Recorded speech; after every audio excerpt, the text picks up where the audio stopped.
I know we it was past the whole goblin in the cave thing. That was all done. We had come back. We were talking to some dwarves. Was that Dragonreach? Yeah, yep. Yeah. So that's the last thing I remember. If you want So to the go through, dwarves got robbed, and they took like some mementos and some ore that they had. Some, I don't know what kind of dark ore or something. I don't know what it is. Gray ore. Gray ore, yeah. And so we went and kind of worked out a deal with them to try and get their stuff back from the guys that robbed them. And these thieves have been working the hills. They've been robbing caravans and stuff like that. Um, so we rolled up on them and kind of subdued the guards they had outside.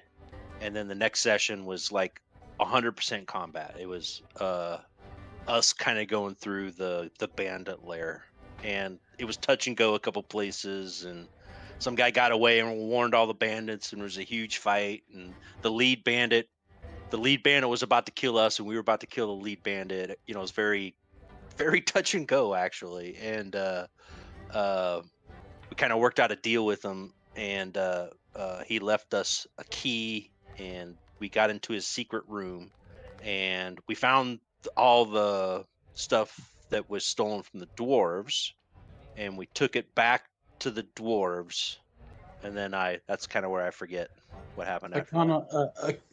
And along with the supplies that were taken from the supply route. Right, the town. We got the town, their stuff back, because the bandit lair was just full of stuff. And now we need to go back out into the hills, and there's wyverns about. That's all I remember. It's wyvern mating season. Oh yeah, like the guards we tied up outside, a wyvern came and ate one of them while we were inside. Oh, good lord. Okay. it was So we got some breakfast. pretty good loot. I think we got that wand of magic missiles, and I got a ring of small animal communication, and I'm gonna try and use it to spy on people with mice and birds and things. And we got some other stuff too. Some nice potions. Speak and with stuff. the dolphins now. Yeah, exactly. That's not really a small mammal. Well, I bet it's got to be like a bird or a mouse or something like that. I'd pick a squirrel because they can climb trees. That's a good choice. I was thinking birds. Birds would be a good choice because they can fly around and stuff. So, problem with that. What's that? Does it say small mammals? It says ring of small animal communication. Gotcha. Okay. Yeah. I was about to say birds are not mammals. There's something else, aren't they? They don't have milk. They would be they would be birds, avians. Yeah. Yep. All right. So you kind of had a review of what we talked about before. The twins had moved off or had left. You guys had just eaten breakfast. The twins had left to go prepare to, see, collect all the items they needed so that they can forge a sword for Sir Finfall on this hill, wherever it is. So the goal, I think, is that you guys kind of need to help them find the hill, or somehow. How you do that is totally up to you guys. I remember now. Can I fill in some more story? Yeah, go for it. So Finfall needs a new longsword, and the whole point of this whole thing is there was like this big war back a long time ago, and the dwarves stopped believing in the Norse gods for long and complicated reasons. And the whole purpose of this kind of journey and sojourn is to not only redeem Finfall, but to get the people that had lost their faith back. And so we're kind of on a path to do that now. The dwarves are going to make Finfall a new sword, but it's got to be done in this special place out in the hills, which is where the wyverns are. And we did find the butcher block hammer. We did. It's not actually a hammer. It is a little pendant on the necklace that one of the dwarves has. He was able, and like I said, he said, and I mentioned the actual word that he said, I think in Discord, but he had, it's a pendant that he a necklace that he wears that the hammer hangs off the end of it. But when he says this word, it turns into a smithing hammer. That is even cooler. Yeah. And I'm trying to see if I could find it, but I don't see it. I know I posted. Oh, Scapari. That's what he said. That basically means builder. That's the word that he used to turn it from the pendant or the necklace into a hammer. And it's a smithing hammer. It's not a war hammer or some kind of big two-handed hammer. It's something to make things. So we're headed off into the hills to try and find this place where the dwarves can smith a new sword for Sir Finfall. And we just have to get rid of all the wyverns. Yeah. I've got to figure out something about it. We got to have a wyvern plan of some sort, I think. Got to kind of know where to go also. So that's what I was going to kind of talk to you guys about. So the dwarves weren't really sure where it is. So that's something that they're kind of depending on you guys to figure out. Whether it's, you go out there and you scout the whole, amount, the whole area of the hills, or you maybe do some research some other way to figure out something that may be maybe where it is. And again, like I said, I'm going to leave that up to you guys on how you do that.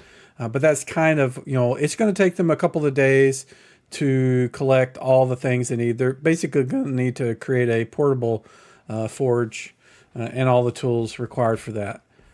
So you guys got a couple of days to resolve how you want to, try to locate where they need to go. How you locate that is, again, up to you guys. So we're kind of like the guide, the bait, and the bodyguard, right? The guide at least, Sounds at about the very right, least, yeah. The guide and the bodyguard for sure. Hopefully not the bait. Okay, so we could go back and ask Baldric, the barkeep, but also, because the hill with the forge, he saw in one of his visions. It was or in a dreams dream. When he, It was in a a dream while he was he had just prayed to Odin. Correct. So I wonder if we could go back to the multi-temple and talk to the one who represents the Norse mythology and ask them if they know of anything like that. You want to go speak to the high priest Gunnar again, is what you're saying. Yeah, I'm going to write that name down. Okay. G and then they are. I don't think you can Google the location of this hill. I don't think it would show up. Dragonwatch doesn't exist anywhere. It's in my head. So before we get too far, I think I reset your daily spells. Karbanog. Tim. Can I call you Tim? Yeah, that'd be fun. Okay. I will call you Tim. Can Tim, if you need to reset some of your spells that are memorized, you can. The way you can either just like use a little eraser and then reselect them.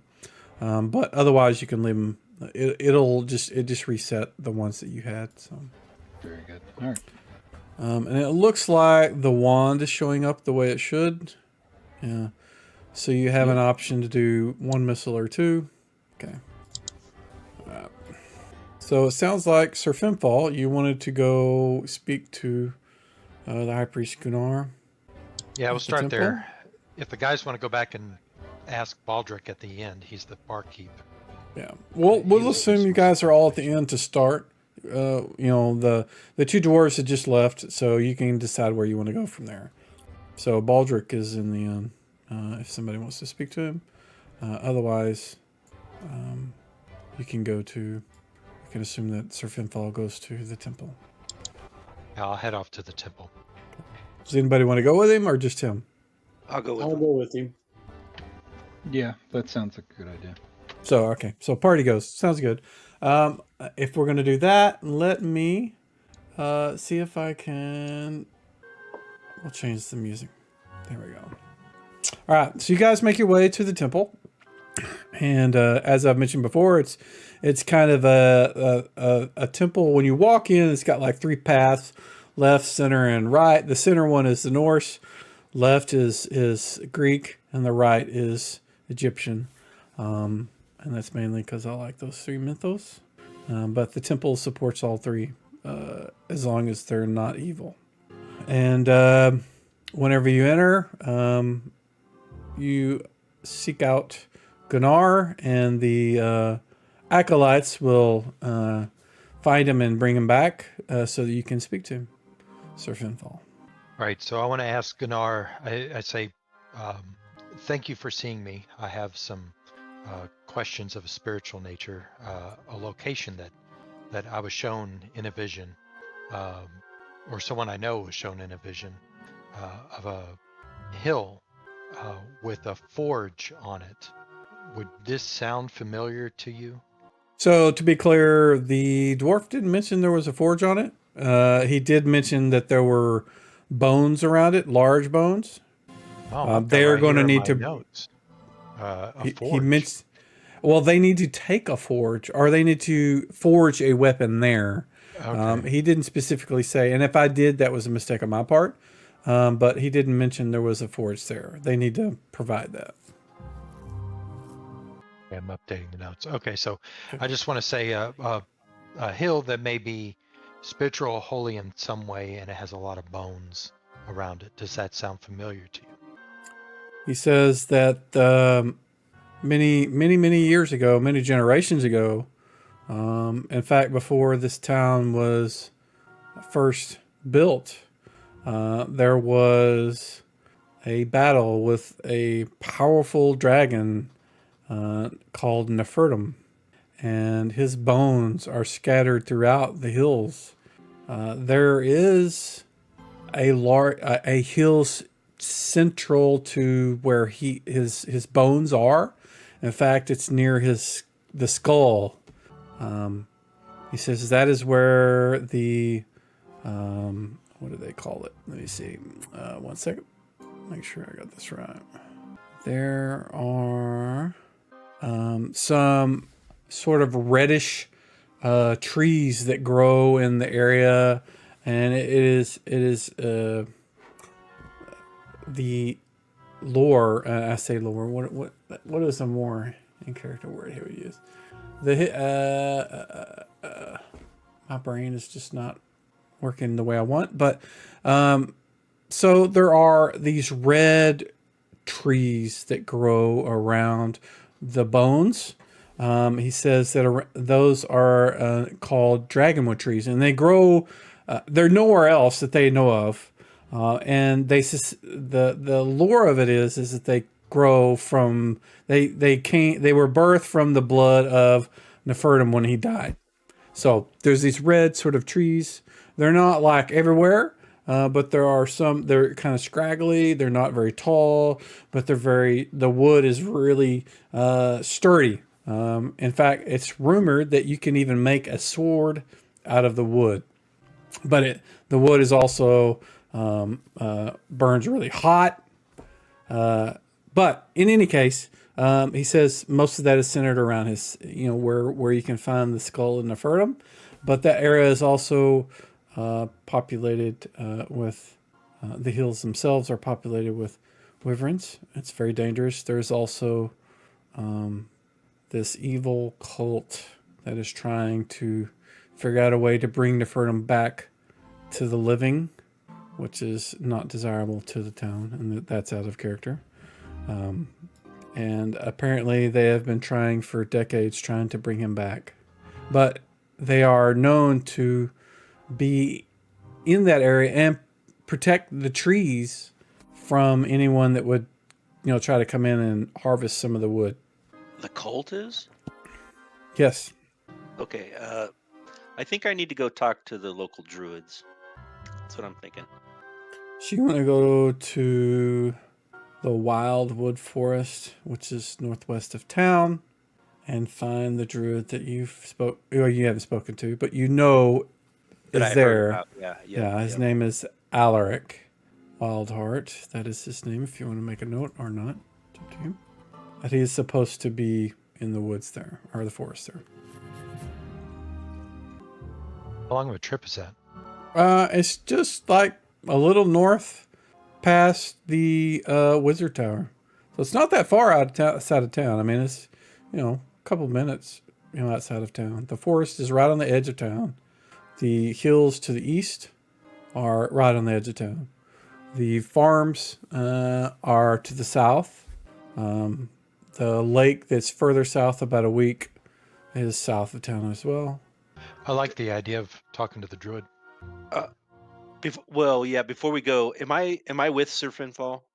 All right of now? you guys. I Okay. think you Yeah, guys all party said Well, you I were didn't know going to if the. if he took Sir Finfall off in a different place or. No. You guys are just all kind of standing around the central part of the temple.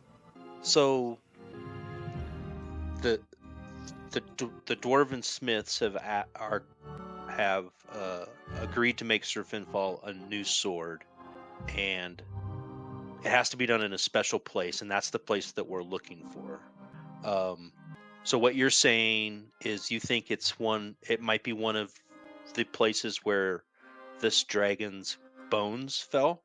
If it is the hill, and this is Gunnar speaking, he says, if it is where I suspect, it's the highest hill where the bones lie, and it is considered an unholy space for the cult, but it is also the highest point. Okay. Can you Now, kind of whether tell that, us where it is? Do you know where that is? He can give you a general vicinity. He can kind of pull out a map that kind of, again, calligraphy in this sort of area is this time is not very good, but he can kind of give you a general area of where it is, and he says, when you see the bones, you're getting close. So, and the skull will be the giveaway that you're at the right place. And he says that the bones of the skull are massive, and he kind of gives you this perspective. It's like as big as the temple, and that is bigger than I'm trying to outside of character in D&D. You would never imagine the skull of a dragon this big. It's massive. So there are large Cool. dragons, and then there are massive dragons, and this dragon apparently was massive, bigger than anything that. It's like a world dragon or something. This is really big, I don't know. What have we heard about these trees before? Maybe I missed it before. I haven't heard. No, I don't think I've heard anything about these. This is the first, so it'd be kind of interesting if you were to talk to the druid and see if he could give us either additional information or corroborate what we're hearing. Although I don't think this guy's lying to us. But I don't think so either. Yeah, I don't know. I just might be, if it's not out of the way, I think we should go talk to the druids. Is this the megalodon of dragons? Probably. I mean that's from what you hear. You've heard about Nefertum from in town, from various people talking in the tavern. You've actually heard somebody mention Nefertum before. Whether you guys actually remember it, in your actual lives, I don't know. But it's been mentioned before. I don't recall if Dragonwood has been mentioned. I think it has, but maybe it was just something. We can assume your characters just forgot about it. But it is the dragon itself is the reason the town exists. The group that supposedly killed this massive evil dragon that was terrorizing the world, or and that's kind of the you kind of, and I say world in quotes. The world was the scope of the villagers at the time, was terrorizing everywhere. And this powerful adventuring party eventually fought him with a large force and defeated him in the hills. And then once they defeated him, they started building the town just to kind of they were done. This is where they were going to settle, and they settled here. And this is where the origin of Dragonwatch, the city, the town itself, came from.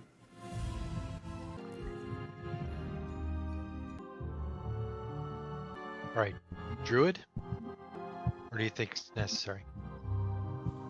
It might not be necessary. Maybe we should go visit the hill first. And then if we have questions about the trees or anything, or what we find up there. The one thing I wanted to ask the druid was about the wyverns. What are their patterns? What can we do to defend ourselves? Are they nocturnal? That kind of thing.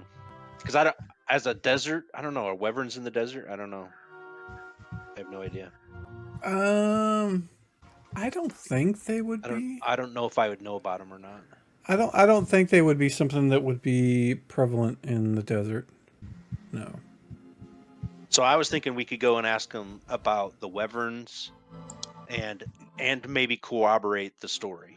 That's what I was thinking. Yeah, and I'd much rather gather as much information as we can before we go looking for the hill, because I know we're going to meet resistance. Yeah, we might find a bunch of wyverns. Yeah, and cultists. I And did this fa- cultists, You know, that's the thing. I mean, there's two sets here, so let's talk to the druid real quick. So, Okay. So, Jolliman will lead the way, take you guys to the forest. And as you guys kind of, you can see on the edge of the forest, there is that massive sort of tower, and you can see it's kind of, every now and then you'll see like these strange sort of sparks coming off of it. But you make your way past that, and you've been told before kind of where the druid is, where you can find him, and it's kind of a circle within the woods. It's mushrooms kind of grow in this large circle. It's a clearing in the woods, and guys make your way in that direction. You find the place, and in the center of this sort of clearing is this short, little stubby tree. It's got some red blossoms on it, and below it you can kind of see people have kind of presented some flowers or baskets of fruit and various things that they're giving to Mother Nature, and I use that as a general term. They're that's kind of their version of nature. And when you arrive there, you can see there is an older gentleman that is trimming the tree. He's kind of picking off the old leaves that are dead and that sort of thing. And when he turns to greet you, and he says, "Greeting, children. Why are you here?" it's a bit of a long story, so bear with me. And then I'll tell them all about, Sir Finfall's story of redemption and trying to bring the dwarves back to their faith, and the current quest that we're on about trying to find the proper place to create the sword. We think it might be the hill that the priest told us about, the high elevation hill with the bones. But we've also heard about wyverns, and we came here seeking advice, looking for any information or corroboration on if you think that might be the right hill to create the sword on. And we are concerned about the wyverns and what I am from the desert and don't know much about those creatures. So any advice about how to prepare or defend ourselves from them would be good. And the cult, there's a cult as well. If you had any information on them, because we think they might be our adversaries as well. Basically, we're looking for any information on those things. So Alaric, he just to show your long sort of dissertation on Yeah, that would be like what has 20 happened. minutes worth right there. And he says, "Well, I can tell you that the wyverns in the hills, if you wish to avoid them, they don't fly at night. So if you wish to avoid them, nighttime is probably the best time to do whatever it is that you're trying to do." He does say that he is aware that there is a particular point in the highest hills, in the highest point in the hills, that is connected to, and I want to say like ley lines or that sort of thing. It's a Place of point. power. It's a place. Yeah, it's a place of power that may be what you're seeking. And he says it is the point where Nefertum was slain. So you're the Gunnar at the temple was telling you probably the right location. I look at Sir Finfall and I say, well, seems like we're on the right track. what do you know about the cultists that are in the area? All right, maybe I shouldn't use the word cultist. The ones About that are the- seeking to bring the dragon back to life. Yeah, thank you. Cultist is such a negative word. Don't want to be So, too judgmental. I'm sure we're going to end up killing them, but Yeah. he is aware of the sort of, and I want to say, and the thing that comes to mind is rumors, but it's not so much rumors as, it's like an old wives' tale. He's never run across them, but there is evidence that somebody, has done some things at the site, and you'll see it yourselves if you ever go there. He said, I've seen markings that there are some sort of strange mystical groups that have been there before. What their purpose is, I don't know. He hasn't seen them. He's not, he has not encountered them directly. So he's not, out of character. He's not, going to point fingers at whatever. He doesn't know, but he suspects that there is some kind of group that may or may not be involved in something around that area, but he doesn't know if they're still around. He's never seen them, so he's not specifically saying that. And they probably only come out at night. yeah. I don't have any more questions. I don't think. Does he have any objections to us doing what we're about to do? No. In fact, he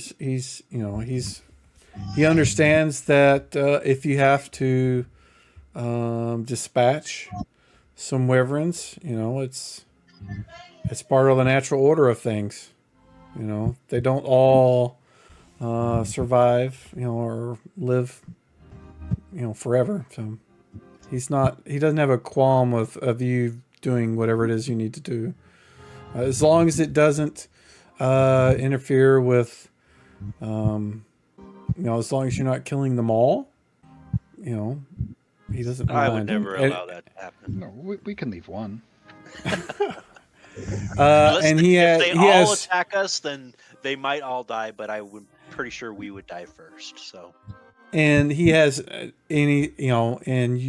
he doesn't say this, but you being a druid as well, there is no restriction on you dispatching cultists if they existed, doing whatever it is they're doing, because undead is the antithesis of nature. Coming back from the dead is just not something outside of divine sort of intervention. It's not something that should happen. So they definitely don't like people bringing things back from the dead. Okay, good. That's good. Essentially, just want to make sure we weren't stepping on his toes. So no, unless you plan to cut out large swaths of the woods or kill a lot of animals, it's not going to bother him. No, we would not do either of those things. I thank him for his help and advice. All right. You guys are going to go back to the tavern, or? That sounds good to me. Sounds good to me. And the dogs have arrived. And wait until nightfall, I guess. Yeah, we got to give it the dwarves. So given what we know about where the hill is, or the general area, is it half a day's travel, less, more? It's a couple hours. It's not even a half a day. Okay, all right. The hills are right. The town itself is like in a valley, and the hills are off to the northeast, and the forest is northwest, and it's pretty close, all those areas. So if you guys are wanting to explore the area before you send off the dwarves, you're welcome to, or if you want to wait until they're ready and take them out there. I say we take them with us, unless there's any reason not to. I asked Well, my party. It will take them a couple of days to get all this stuff together.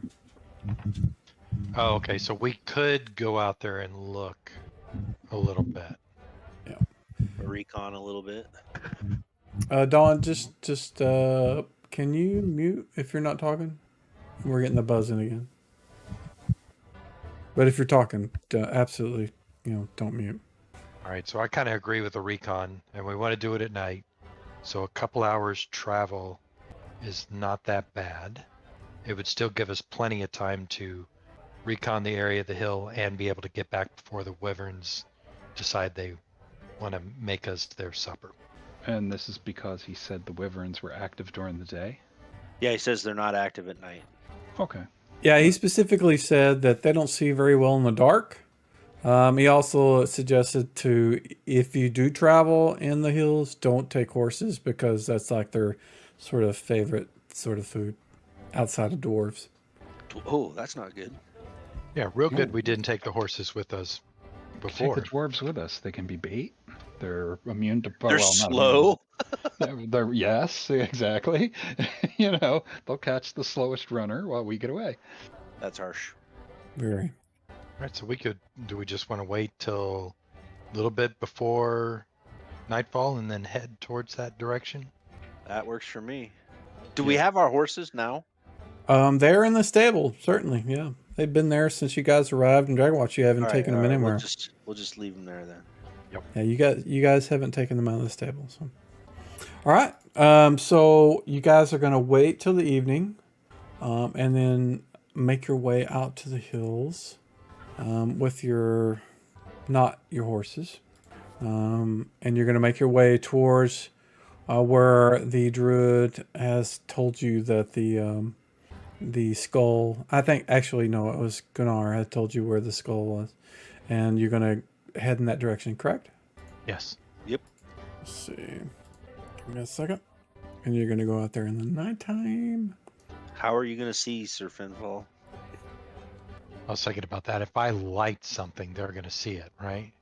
Wyverns, I mean, they don't. I think the wyverns might be asleep, but the cultists might see us if they're out and about, or bandits, or you can see a torch from a long way at night. Well, how dark is it? That's a good question. Is it a full moon? How do you Does get this the world calendar even back have up? a moon? So for me, I've got to click on the journal notes thing, and it shows up as a C there. I don't know why. I don't know why it shows up under journal notes. Do you guys have a journal notes option on the stuff on the desktop? I mean, I click on the journal tab and I see. No. journal I entry. mean on the desktop where the actual map is.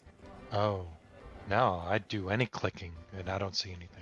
So the way to bring it up as a player that I know of is you go to configure settings and simple calendar, and there is a simple calendar button, and then you click that and it'll bring up the menu.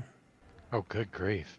There is probably another way to do it, but I don't know much about mods. So, and looking at it, it seems like we are on good month 578 CY. It is fall. It is a full moon, so it would not be too dark. Okay. Not to say that you can see, because, but you can see in front of you. You wouldn't be able to see things very far. I use my weather sense skill. Is it going to be cloudy tonight? I don't know. Give me a skill check. Blind GM roll, please. You feel like, based on everything that you've seen, and the weather, and the barometric pressure, and all that kind of good stuff, that it seems like it's going to be a clear evening. All right, I'll let Sir Finfall know. I think it's going to be a clear, bright evening tonight. All right. Then I'll just do my best until I can't, and then I'll have to do something. You still have the rock with. Yep, the Okay. light stone. Yep, I still have it.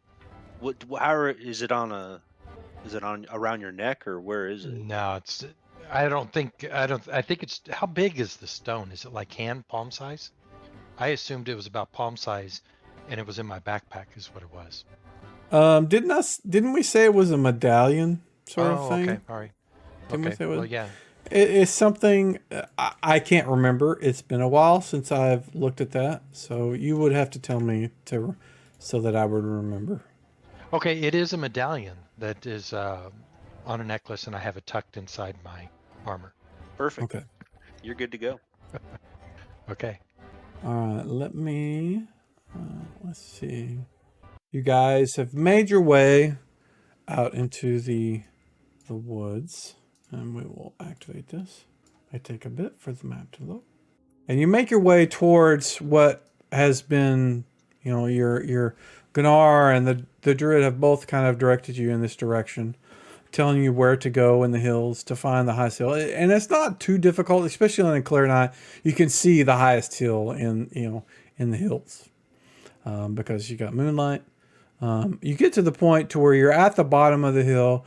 You can kind of see this looping sort of a way to get up to the top. And the first indication that you're in the right area is you come across, and you guys should see when you. I'm waiting for you guys to get the map to load. But once you get, 99%. you'll be able to see a large bone, and we'll wait until you guys can see that. Since Jason isn't here tonight, I did memorize find traps. Okay. So If you let me want know to when you play think. him, I can pull him in the map and give you access to him, or you can not. It's totally up to you. I don't know. What do you guys think? Think we might need him? I Have don't know. the find traps spell. Now, Gunther also had fire traps. I also have Unseen Servant memorized, so I can always have it go poke at things that look suspicious. All right, let's leave him off the table. Yeah. Cool map. Have we seen It this is one cool. before? No. Very cool map. I love the huge bones. I have nothing but a blue screen. A blue screen? That's not good. Does it have a percentage number, like a loading bar? No, but it says Hill Dragon Bones Cultist. I do see. Zoom out. Zoom out all the way. Did that help? That's the name of the map. No, I don't see anything. So I tell you what, do a disconnect from the server. Like close the Chrome tab or whatever it is you're using to connect, and then reconnect and see if that helps. Okay. So everybody else can see the map. Yep, Not I yet. got it. I'm still reloading. You're reloading or loading? Yeah, I got all frozen up, so I refreshed my browser, so it's reconnecting everything. Gotcha. And it could be just I have shitty uploads. I don't know. I use Spectrum, so it's kind of maybe I need to just like host this on Amazon or something. I don't know. I may try that at some point just to see if it's better. What does that cost?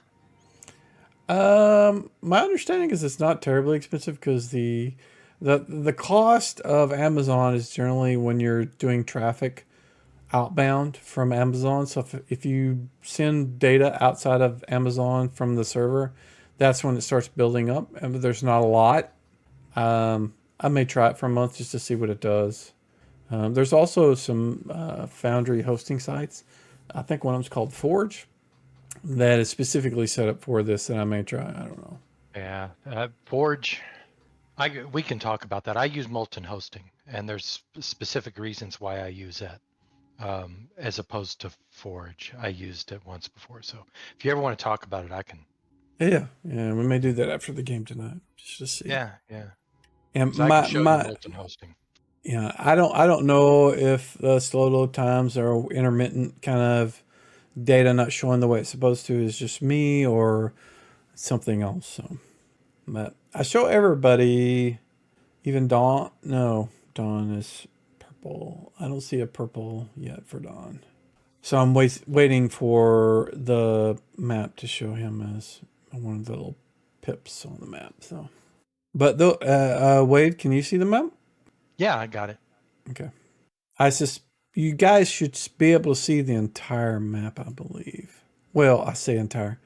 You can see up to the hill part because the hill is above you. You can't see above the hill. But you should be able to see what it's supposed to be. Yeah? I think so. Yep. So you can see like there's a tree, but it's kind of shadowy. You can see like the skull, but it's a little shadowy. Okay. So there's a big way. dragon head. Yeah. So there's a cool way that you can do stuff in Foundry. And instead of setting the fog of war to just black, you can set the fog of war to the map or to an image. And so what I did is I set the fog of war to the image of the map. So it means that, if there's anything there, you can't see it, but you can see what's supposed to be on the map as far as the terrain and stuff. But you just can't see, like, if there's things there, like if a person or something was there, you Oh, wouldn't so be we able to couldn't see see it. any bad guys, but we can see that Right. there's like a big tree. You or can see whatever. the hill, you can see the tree. I mean, it's stuff that I don't want to obscure from you, but yeah, it's a pretty cool way to do things. I thought it was, anyways. Pretty useful for overland maps too, like when they're doing Yeah. hex crawl. Yeah. Yeah, I've seen some people that did that. And I think I think maybe there may be some other systems that do that, but I didn't really get exposed to it till Foundry. But yeah, it's pretty cool. So we're still waiting for the purple for Dawn. Is this still loading for you, Dawn? Yeah, there it is. Just showed up. Oh, yep, there you are. Shows us purple. All right. Yeah, it was stuck at 99 and then it just flipped over. Yeah, I don't think that that percentage sort of thing is accurate. But so you can see when you guys initially come up to this section of the hills, you can see there's this large sort of bone in the ground, and looking closer, you can see that there's some markings on it. It looks like there's some sort of weird mystical markings on the bones. But in front of you, up in this direction, you can kind of see the sort of what is the word? It's kind of just a pathway up the larger hill that kind of goes up in that direction. You can kind of see it, hopefully, in the map itself. You don't necessarily have to go up that path. You can walk around the hill and look around it, make your way towards where you've been told the skull is. But you can see the tree top on the top of the hill to the northwest. Is the tree at the top of the hill? Yeah. Where's And the you can skull? see the skull is, due north of you. But which one's higher, the tree or the skull? The tree, absolutely. Yeah. Okay. The hill part is this section over here. And I would hope that the image of the, yeah, and you guys can't really see because it's above your vision, but you can see like the lines right around here where the hill start, the hill kind of gets above your vision, and that's where it kind of goes gray or sort of shaded. That part is above your vision, but you can see to the north, you can see that, the skull itself to the north. And the reason you can't see above, on top of it is because it's higher than where you're at. So.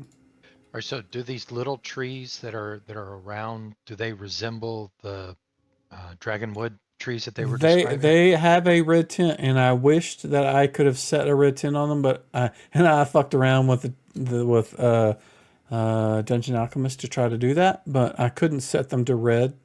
But the trees that are actually the gray sort of trees that you can see are actually red-ish.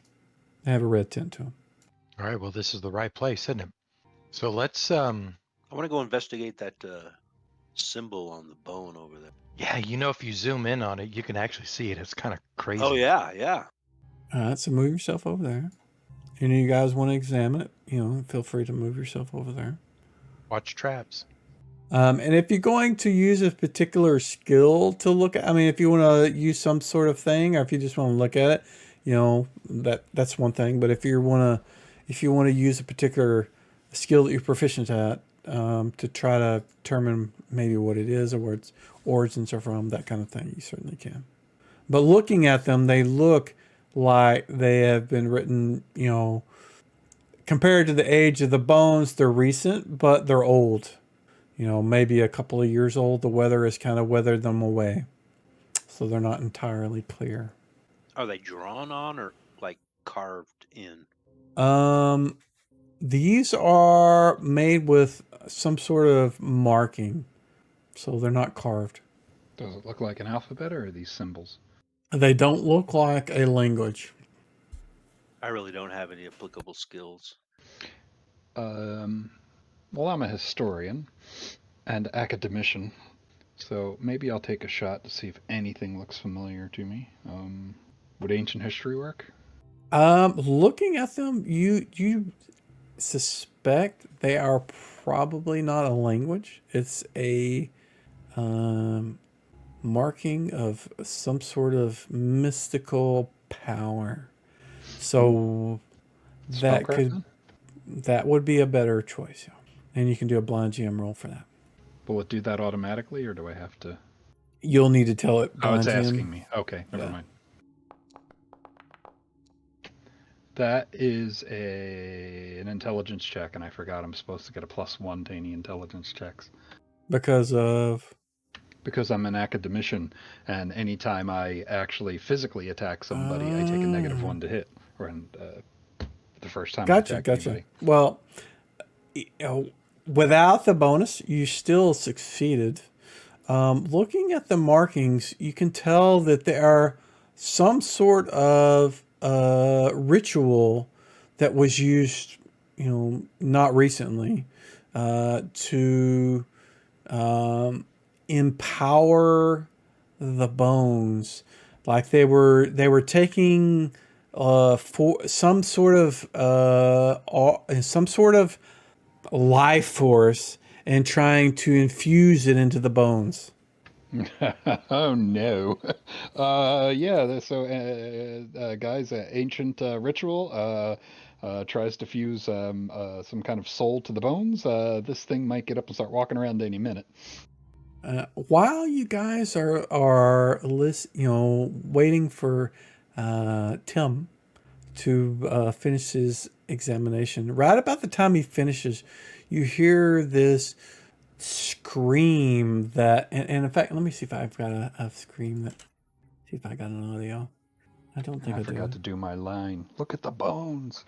Yeah, look at the bones. Let's see. Where is? And they've got icky fangs. No, that's not it. No, we can stop that. Stop. We want a single individual. Oh, there we go. Here we go. That's what you hear kind of off to the northwest up on the hilltop. You hear this scream. I heard nothing. You didn't? Let me do it again. Nope, didn't hear. Let me do it again. Where'd it go? Where do we go? Here we go. There we You go. guys? I heard it that time. Yeah. Okay. Yeah, and she has a couple. There's a couple of other associated. You can tell it's a person in extreme pain, and then it goes completely quiet. Pain. And it echoed throughout the hills. It was just a really sort of disturbing. You could tell whoever it was in an extreme amount of pain, and probably didn't survive whatever it was. I don't know if it's applicable, but I have direction sense. Can I tell what direction that came from? Sure. Give me a blind jam roll on the skill check. From up there? Oh, that came from up by the tree, up from the top of the hill. All right. Well, if it was a scream of pain rather than a scream of an alarm. No, it was like somebody being severely tortured or in a lot of pain. All right. Can we go straight up? No. Well, if you can climb walls, these walls like here are pretty sheer. You can attempt to climb them. It would probably take you 2 or 3 moves if you made your successful sort of generic climb walls. Gotcha. But where you can see Sir Finfall moving up, that is kind of the path to make it up towards the hill. As you go up that path, it gets higher and higher and higher. And eventually you get about around there, you can see, you'll be able to see on top of the hill. So if that's what you guys want to do. I'm already headed that way. I'm gonna back him up.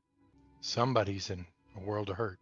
Yep. It's absolutely. It could be a trap, but and eventually you hear this cry that sounds like just sort of a scream that is just sort of gurgling, blood curdling, end of life sort of noise. All right. Is Tim going to go up there, and is Gunther going to follow them as well? It sounds like they're already dead, or they're going to be dead soon. They definitely sound like they're probably dead. The last one. Yeah, but then again, these bones with this weird marking on them, I'm half tempted to try to steal some of the bones for spell components, but We my have to luck come back clears up, here start as walking well. around. So I better stick with the fighters. I'll follow them. Okay, so I'm gonna move you over there. So Gunther, what is Gunther going to do? Is he going to follow them? Yes. Okay, I'll move you over there too. Alright, you guys can start seeing parts of the hill, and you can see this kind of red aura kind of coming from over here. And Terpanog, you kind of the red sort of light you can't really see because you guys aren't completely up the top of the hill yet, but you can see that there is definitely some.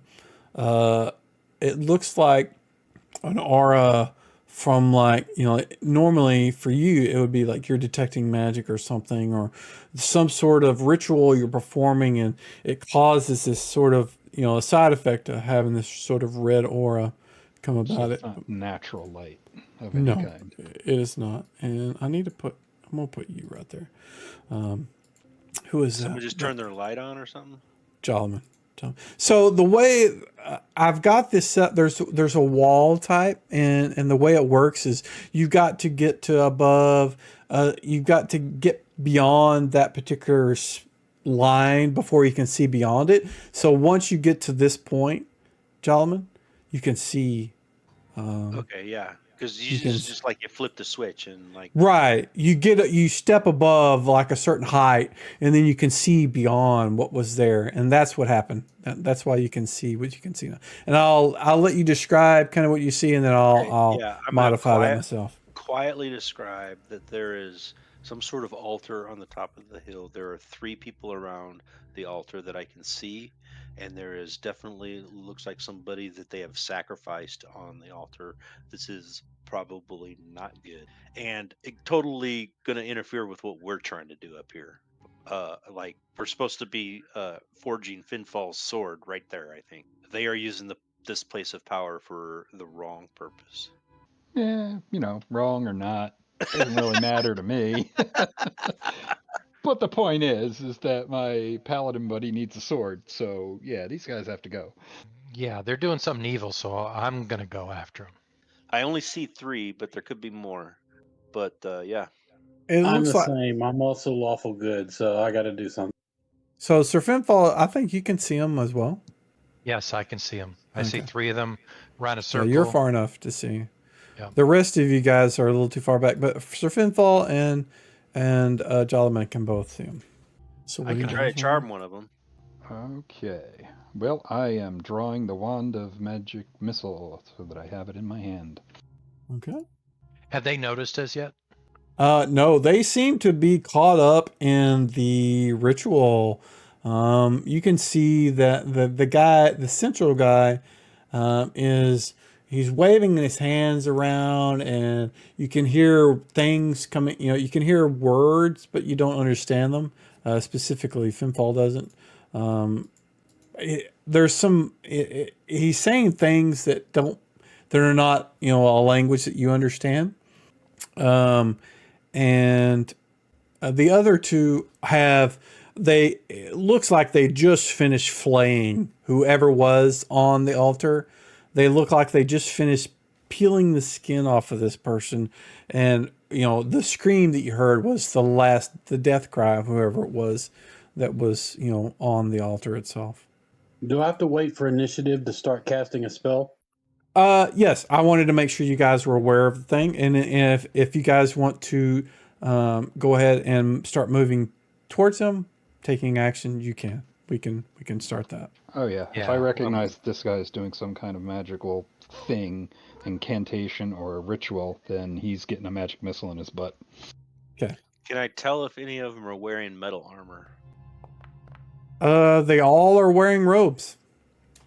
Okay, God. thank you. Don't cast a heat spell on metal armor in front of me. I was gonna. I'm totally ready to use that on somebody else, man. He's got PTSD from heat metal. I understand. I understand. I could mem chill metal. Would you rather I do that? It's not quite as effective. Yeah, well, just Hey, know that Mike, I'm probably gonna freak out. what's the initiative modifier for a wand? Is there one?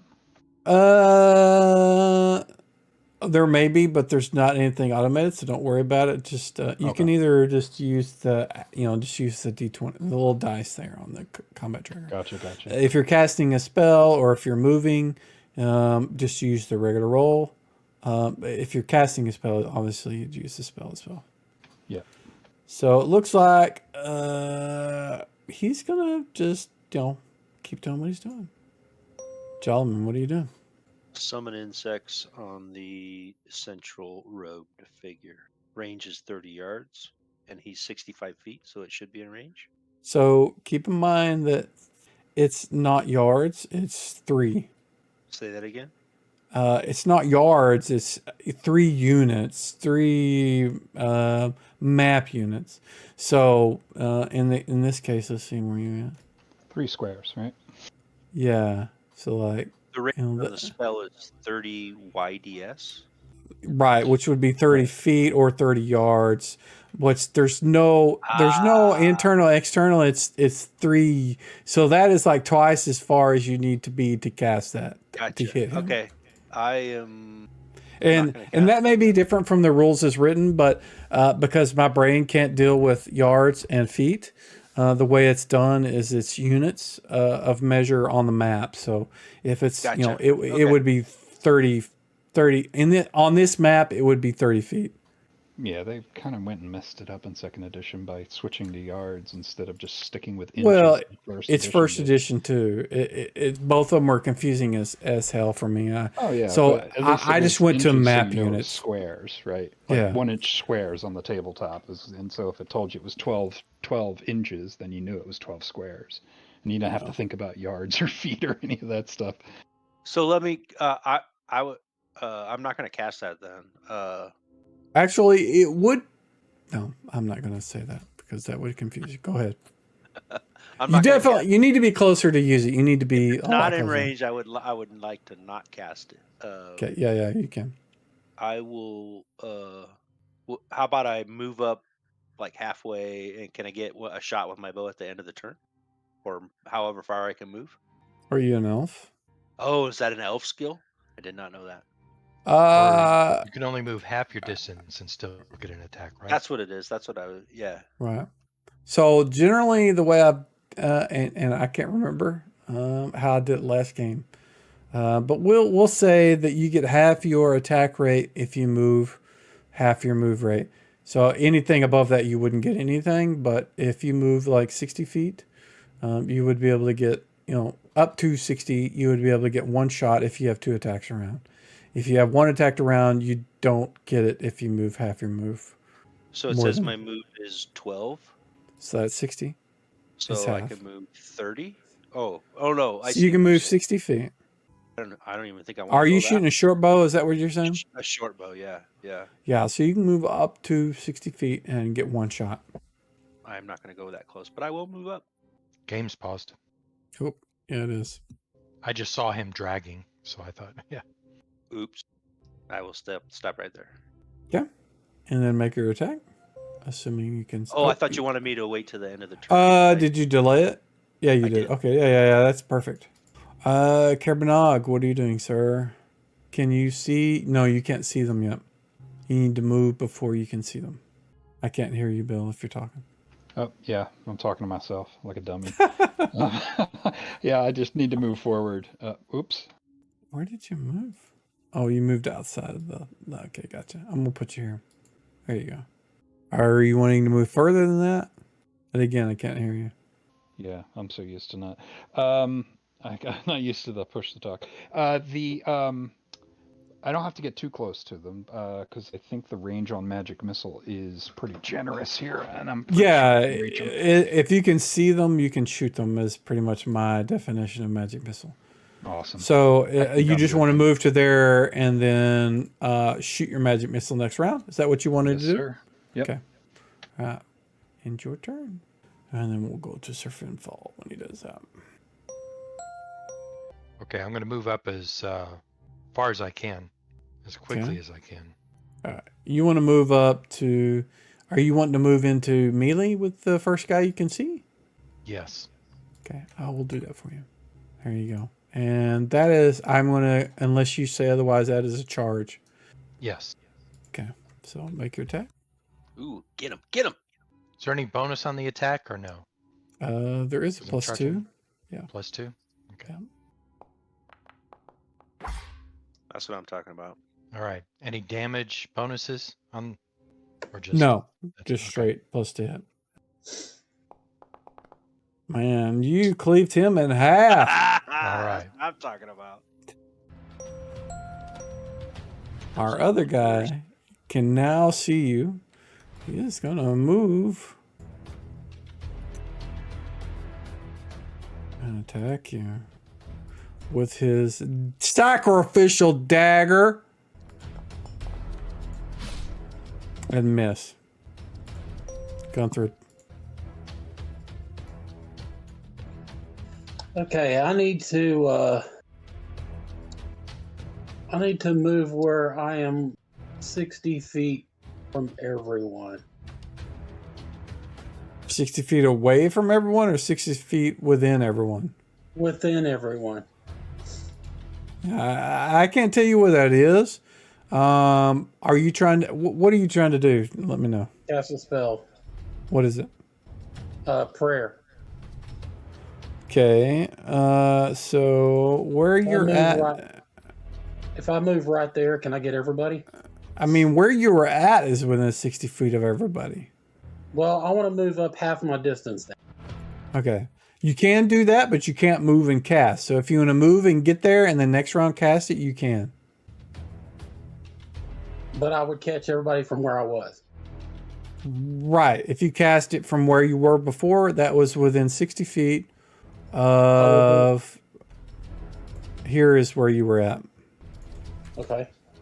So that is within 60 feet of Sir Finfall. And I Okay, I'll do that then. think it's within 60 feet of Jolliman as well. Okay, I'll do that then. I'll Okay. cast instead of moving. Okay, so click the spell, because I don't remember how this prayer works. Guess we'll And find this- out. Yeah, I'm looking for the chat card.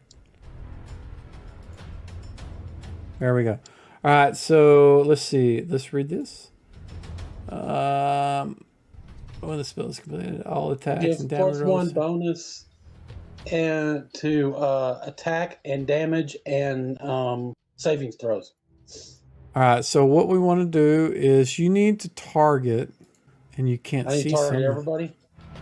Yeah, can you see Sir?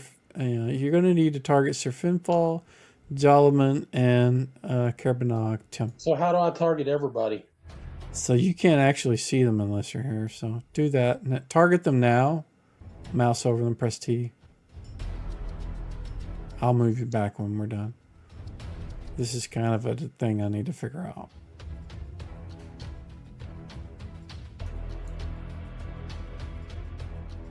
Your color is purple. I don't see you targeting them yet. Just, Press mouse over the token and press T. Or right click them and press the target icon on the bottom left. That allows you to target one by one, right? Can you target Right. more than one with that? Well, right now I just want him to target one because he's not targeting anybody right now. I see he's targeted Tim. Well, you had Tim targeted. Now he's untargeted. Looks Target like him he's again. got me targeted. Okay, Tim is targeted. I don't see Jolliman targeted. Oh, I and was. I don't had a s- purple thing on me. Okay, Sir Finfall's targeted. Now go to Jolliman. There you go. All right. Now then, I'm going to move you back where you were because you can't actually see them from where you're at. Oh, I lost targeting. It did. What did you do, man? Why did you do that? Target him again. It lost him when you moved it. It lost targeting when you moved him. It went out of range of that. It shouldn't matter. There's no range detection on this. All right, so you've got him targeted. I don't see Jolliman targeted. You're not holding shift when you target, man. Hold shift. That's why. Right-click Jolliman, hold shift, and select the target thing. See if that works.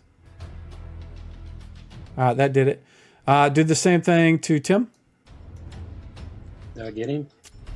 You got everybody but Tim so far. Do the same thing with Tim.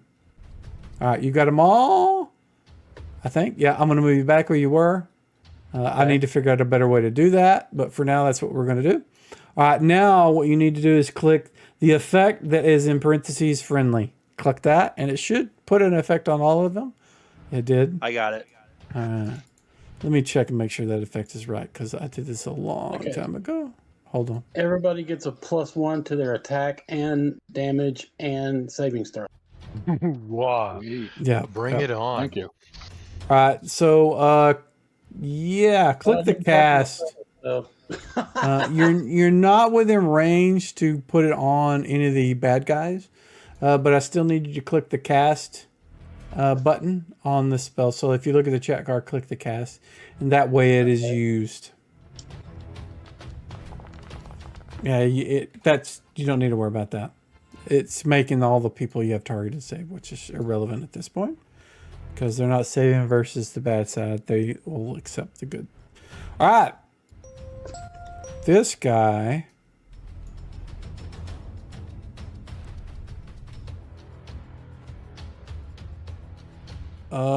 He has been casting a spell, and Please don't be heat metal. Please don't be heat metal. it is not heat metal, but he is targeting Sir Finfall with it. you have a +1 to your savings throw.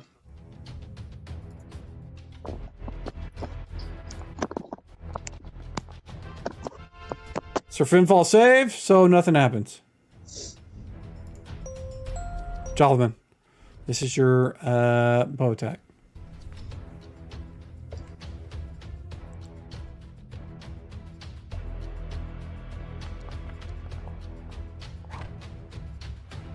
That is a hit.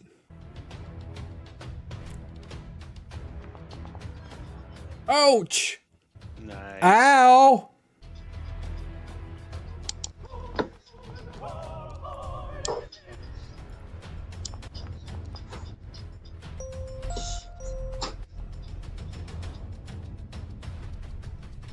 I'm not doing very well right now. I'm hungry. I'm very, very tired.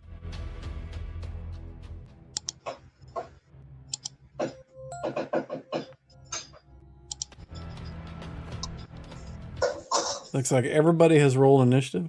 And Gunthrid, you get to go first.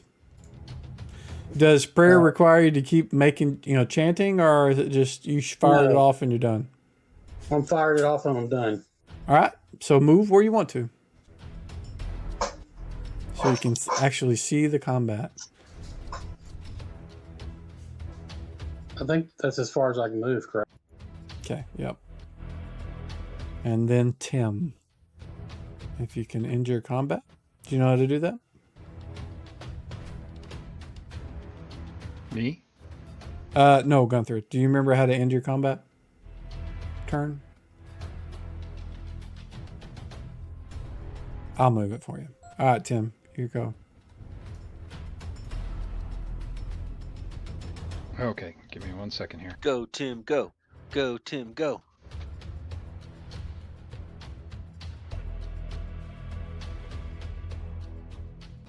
Okay.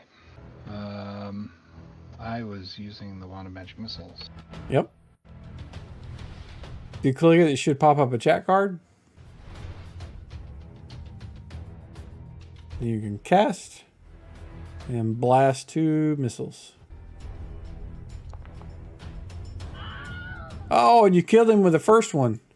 Ah, wasted one. Damn. That's perfectly okay. It looks like what's this guy? We only have.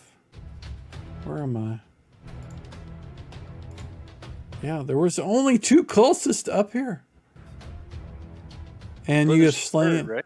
Where do you see a third? Oh yeah. Sorry, he moved. Yeah. Gotcha. Yeah. So if you want to, and maybe I shouldn't do this, but I'm gonna let you use your second missile on the other guy that's right here, and I will back up combat to Tim. so you can do that. Oh, I can direct them at 2. Okay. I don't know if I'm going to continue to do that, but for now, I'm going to let you do that. So Yeah, I this knew the guy's- original spell did that. I wasn't sure how the wand was going to work. Yeah, I'm not sure. That's what I'm assuming it works like the spell. So All right, very good. So I just need to target this other target guy. him and then do damage. Just make sure you don't have anything else targeted. Oh wait. You did 2d4 plus 2 plus 1. You did all the damage to 1. You didn't do 1d4 each. Is there not like a 1d4 plus 1? It just says cast and it says damage 2 times missiles. Okay, so the 2 missiles both. Okay, yeah. I understand. Sorry, my confused. Yeah, so the 2d4 plus 2 plus 1 did the damage. It that's what killed him. It wasn't 1 missile. It was both of them at once. Okay. I don't know. Yeah. Okay, makes sense. Okay. Yep. Gotcha. Okay. All right. So, Sir Finval, you have the cultist follower to your south.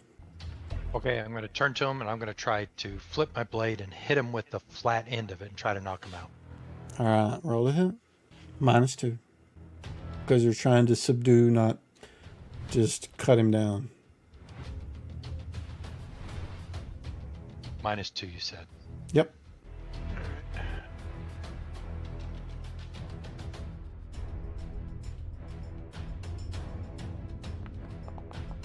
Oh, that's going to hit. That definitely has to do damage. Do I get to do -2 on the damage too? No, just straight damage. Okay.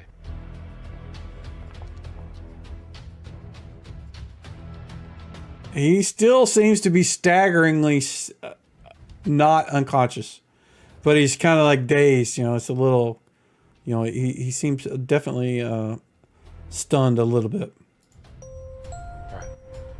But not so much that he is not going to make a wild stab at you with his dagger. Where did I put that?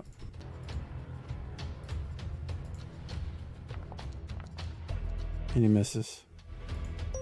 Jolliman. I was gonna shoot him with my short bow, but I don't want to do that now. So I'm just gonna end my turn. Okay.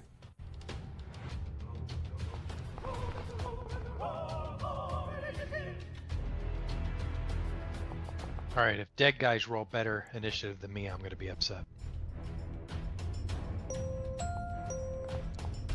Ooh, nice one.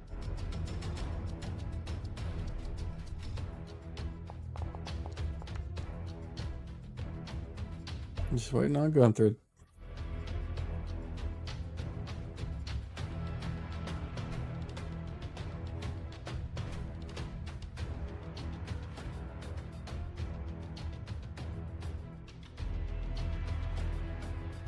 Don? Wait. Yeah, I'm just having an issue. Hold on. Okay.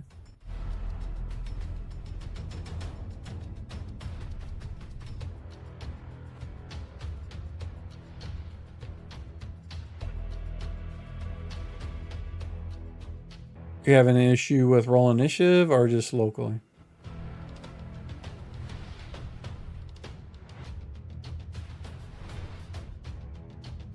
So I tell you what, let's go ahead and with Tim, and we'll start with Tim. What is Tim doing? I'm not sure. So this other cultist is still up. Yep. He is definitely visible, and you could blast him with a magic missile and Gotcha. All take him out. Let me look.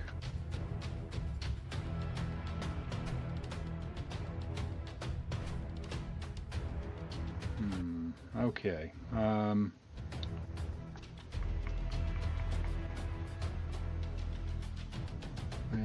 yeah, maybe I'll just blast his. Let's do that.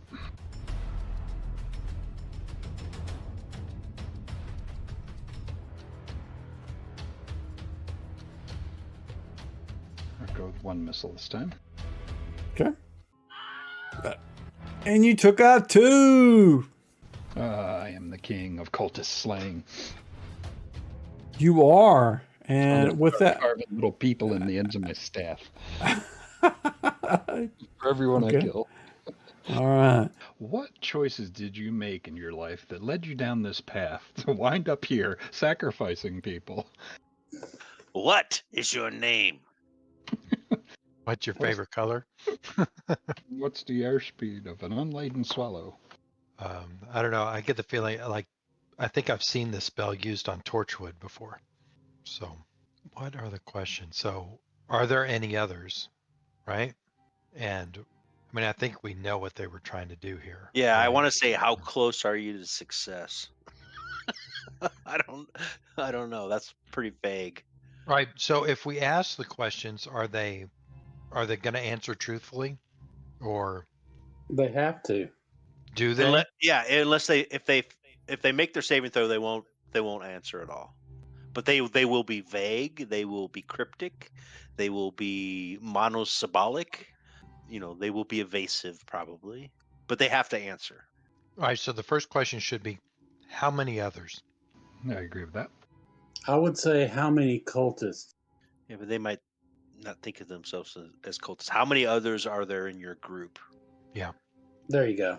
That's a little bit better than others. Oh, well, there's a whole town full of people. And then I guess I would agree with, how close are you to getting or completing what you want? Or do you want to ask, where are they? We could ask that. We could.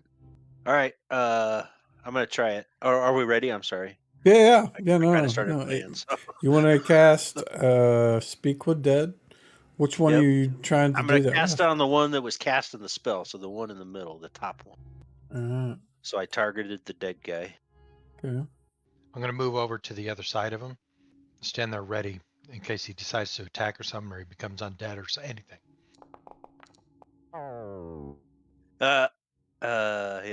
He failed a saving throw? Is that what Yep. that means? That's what it means. Okay. You get two So questions. I'm gonna ask him those two questions. How many others are there in your group? And where's your group located? So, I believe. Let's see. In the order of fairness, if you haven't read it, that does say that they, even if the casting is successful, such creatures are evasive as possible when questioned. They tend to give extremely brief and limited answers, often cryptic, and take questions literally. So, how many are in your group? Is what you asked, and Yep. he says 3. Yeah, I was thinking he might say that. Yeah, I And then realize that. Your other question was what? Where is your group located? Here, On the ground. and then he falls over dead Yeah. again. Not quite as useful as I thought it was going to be. Worth a try. But I don't think there's just 3. But you Neither never do I. know. Yeah, you never know. All right, who's looting the bodies? But technically, there were 3 in that group. Yeah, and Correct. technically that group is right here. So Yep. And The, technically, it's like working with a goddamn Sphinx. And technically, they are located on the ground. Okay, this one guy here that we undeaded, he's got a scroll. So our wizard might want to look at that. Oh, yeah. Yep. Is there anything else that you guys want to look at, examine? Yeah, I'm just going to take out my my notebook, start making some notes on human anatomy, and harvesting anything that might be of use as spell components. Gross. Creepy, morbid, gross stuff. Yeah, you're going to dress down these corpses? That too. There's one already Or- flayed on the table, so Yeah, you can see the skin on the person that's on the altar is completely peeled off. You can tell that it was done while that person was alive. Looks like it was female. Blood everywhere, and there is like this large sort of circle underneath the altar, kind of marked in blood. You can see it on the map. okay. Just taking notes for my next academic book that I'm going to release on human anatomy and its use in demonic rituals. Okay.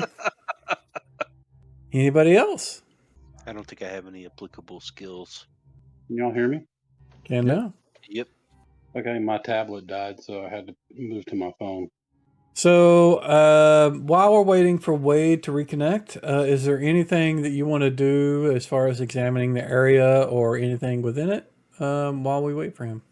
Look for more cultist. I'd like to have a look at the altar. It looks like a simple block of stone. On top of it is the flayed remains of a female. Blood everywhere. Underneath the altar is some strange sort of markings that are written in blood of the person that was killed. And I have dibs on the eyeballs. Eyeballs are What gone. kind of markings are they? Do you have religion or spellcraft? I do not. You do not know what they are, but they're not a language. And I'm sorry, this map, it must be high res enough to, it takes a while to send it to people. Well, I tried to refresh again, and yeah, it's taken some time, but Yeah, give it a bit because it's a pretty big map. I need to stop doing that, but it's just like I like the way they look. Like, let's see, how big is this map? I like it too. It's like 12,000 by 12,000 pixels, so it's pretty fucking big in general. I don't know how big the actual megabyte size is, but in general, it's pretty big. But it looks so good when you zoom in. It doesn't look like shit. So, I don't know. It popped up faster for me before. there's no telling what's going on. Just could be connectivity. Like I said, anybody else doing anything? Tim is looking at bodies. So, Yes, I yeah. would. Tim, would- go grab the scroll. Oh yeah. I'll try to clean myself up eventually, and when I'm done taking my notes and grab that scroll, have a peek at it. let me see if I can actually. I would like to do something. 1 second. Bill, I initiated a trade with you. You should get a pop up. Okay, hold on. There we go. I'm going to. So there is a dagger, a quarterstaff, and a ring that are on the body. Other than the scroll, is any of those things you want? Dagger, quarterstaff, and the scroll. And a ring. And a ring. And a ring. Hmm. I can cast detect magic on it. You want me to cast detect magic? Yeah, I don't have. Yeah, please, because I don't have detect magic memorized right now. Put everything in a possibly the pile. ring, but yeah, just And Do you want know. it first? Is what I need. yes. Yeah, I'll hold on to the ring for the moment, and then not I'm not stealing it or anything, but just examining it, hanging on to it. Yeah. The other stuff I'll put in the pile of things that we've collected. Okay. Just accept the trade. There you go. You should have the 2 items. We have a gold ring and a scroll. Okay, so I'm gonna put the ring on. Turns into a toad. Do you feel like you've got more armor class? I don't know. Can you guys see me? You did not vanish, that's for sure. Can you see Sauron? Nope. I guess it's not the One Ring. Maybe I'm a bird. I flap my arms. Now I'm not flying, am I? Okay, so no noticeable difference. You don't disappear if that's what you're asking, no. Yeah. I don't disappear. It's not like a ring of strangulation or something where it kills Yeah, me. it doesn't like shrink and cut your finger off or anything like that. You're No. right. Something that Gary would do. Okay. You do have a scroll. If you want to examine the scroll, you're going to need to spend some time with it, and you're going to need to give me a spellcraft check at the very least. Okay, I'll take the ring off, put it with the pile so that they can detect magic on it when we have a moment, and then I will start checking over the scroll. Okay. And blind You said GM roll. spellcraft, yes? Yep, blind GM roll, please. Is the body on the altar a human female? Yes. The scroll contains spells that are necromantic. Raised dead kind of thing. You don't know. There's 3 different spells. You don't know what they are. That's something you're going to need to do a read magic sort of thing to determine the entire thing. But you know that all 3 spells are necromantic. Very good. Okay, so necromantic spells. I guess that makes some wizard spells. Well, Wait, do clerics have spell? You would not be able to determine. You would not be able to know what a necromantic divine spell is. You would just know it's not an arcane spell. Got it. Yes. Gotcha. All right. So yes, definitely arcane spells. So anybody that's interested in necromantic arcane spells, I certainly would be willing to share the scroll with. But until we get a read magic, I just simply don't know what these things do. Well, I don't want them. I would like to do something. Okay. I would like to take out a holy water and cleanse the altar Oh, thank you for doing that. while saying a prayer. Okay. I know I'm true neutral, but I think the pendulum swung a little far to the wrong side, to a side here, and we need to swing it back a little. Yeah. When you pour the holy water on the altar, it's kind of like peroxide, on a wound. It just kind of bubbles and hisses and things. It kind of disperses the blood and that sort of thing. And you say your prayer. You don't feel like the place is entirely cleansed, but it doesn't feel as evil as it did before. You suspect there's some kind of ritual, but since you don't have religion or anything like that, you don't know what that ritual is. In fact, I wonder if I can do. Let's see. At what level do we get it at a proficiency? I can't remember. Yeah, I don't know. Yeah, you would have to look for your class. Oh, here we go. For a druid, it's proficiencies gained at level every 4, and non-proficiencies at every 4. No, I'm sorry. Non-weapon is every 3. Weapon is every 4. Non-weapon is every. So part of the symbols and stuff that are in blood on the ground and stuff were kind of disturbed. You can see them on the map now, but yeah, you can tell it's not as you've kind of broke some kind of circle around it that kind of made it less, but it's still not completely purged of evil. The only thing left on the body is a quarterstaff and a dagger, and you guys have kind of went over the bodies, examined each one of them, and got what you thought were valuable off of the head cultist, you suspect. You guys are on the top of the hill. Looking around, the description kind of matches what the druid and Gunnar and even the two dwarves had mentioned, Alan and Alden. They both. So it kind of all matches. You're fairly certain that this is a place that they need to forge the hammer, forge the weapon for Sir Finfall. There's nothing else up here. I say we just go back and find the drawers and bring them here. Yeah, I don't know what else to do. Do you priestly types, the church boys, need to bury somebody? Or, I mean, I'm not sure. I'm not a very religious guy since I'm all into the books of wizardry and whatnot. But usually, you guys like bury the slain, and pointing toward the chopped up woman there. Yeah, I would say bury them just so that the wyverns don't see this as a place to come feed later. Yeah, that too. Yes, I would like to do that, and I would like to say a prayer over the woman, but I'm not going to do it over the cultist. Okay. While you guys are burying the bodies, let's see. I need y'all to give me a give me a wisdom check, blind jam roll, please. It finally popped up, and I've got the side panel, and it's loading the map. Okay. So while they're burying the bodies and blessing them and whatnot, you're kind of examining the area, looking around, and you don't see any indication that there has been any kind of wyvern presence in this area. You don't see any scat. You don't see any, bones that have been torn, crushed and eaten by them. You suspect that they probably have a sense of the nature of the place and avoid it. Interesting. Well, that's good for us. Yeah. Can we tell how long before sunup? It's probably about 6 hours before sunup. Okay, so plenty of time. Okay. Yeah.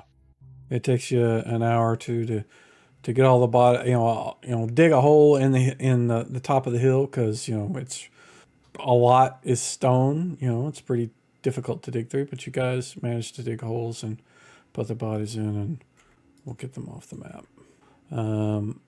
The altar itself. You probably can't remove her. Oh yes, yeah, I look at that. can.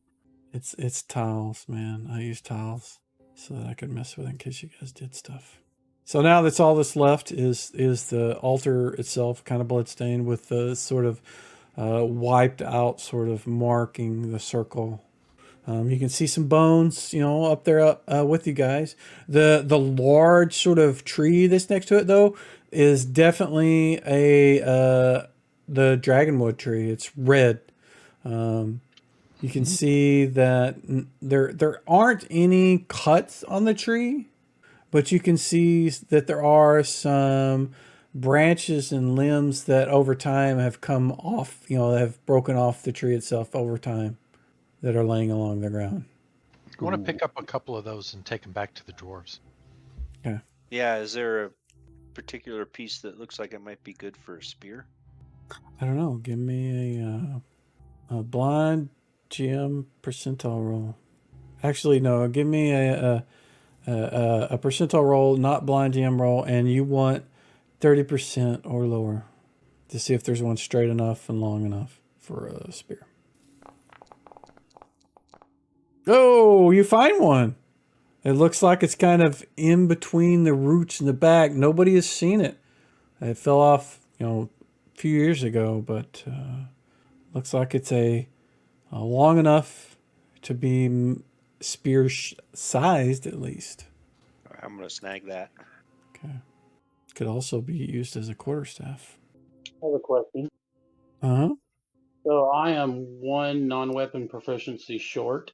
When would I be able to pick that? I don't know. When you go back to town, maybe? Yeah.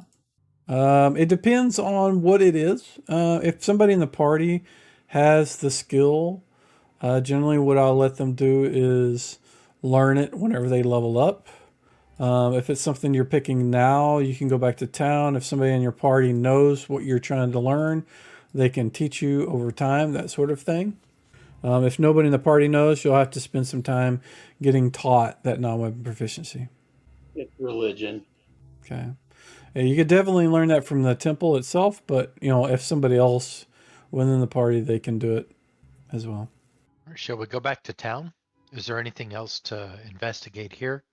Did you guys want to look at the skull a little bit, or Yes, I think it's worth I having think a look that's a at. good idea. we can go down and investigate that before we head back to town? Yep.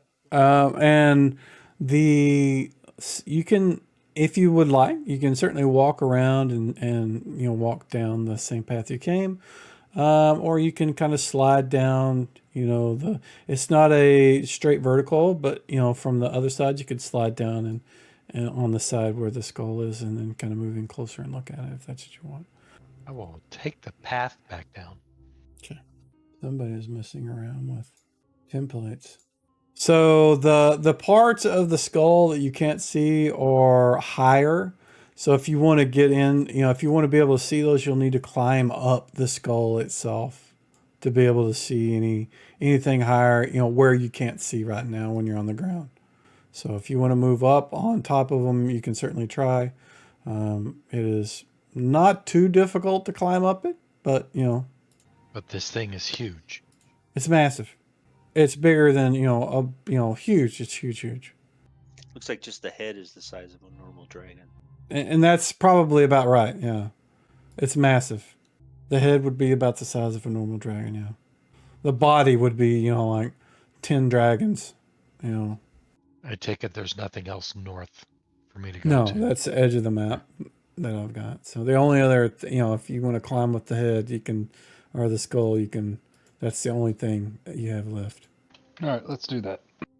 What kind of check do you need for that? If you're not in a stressful situation, you can make it with no check.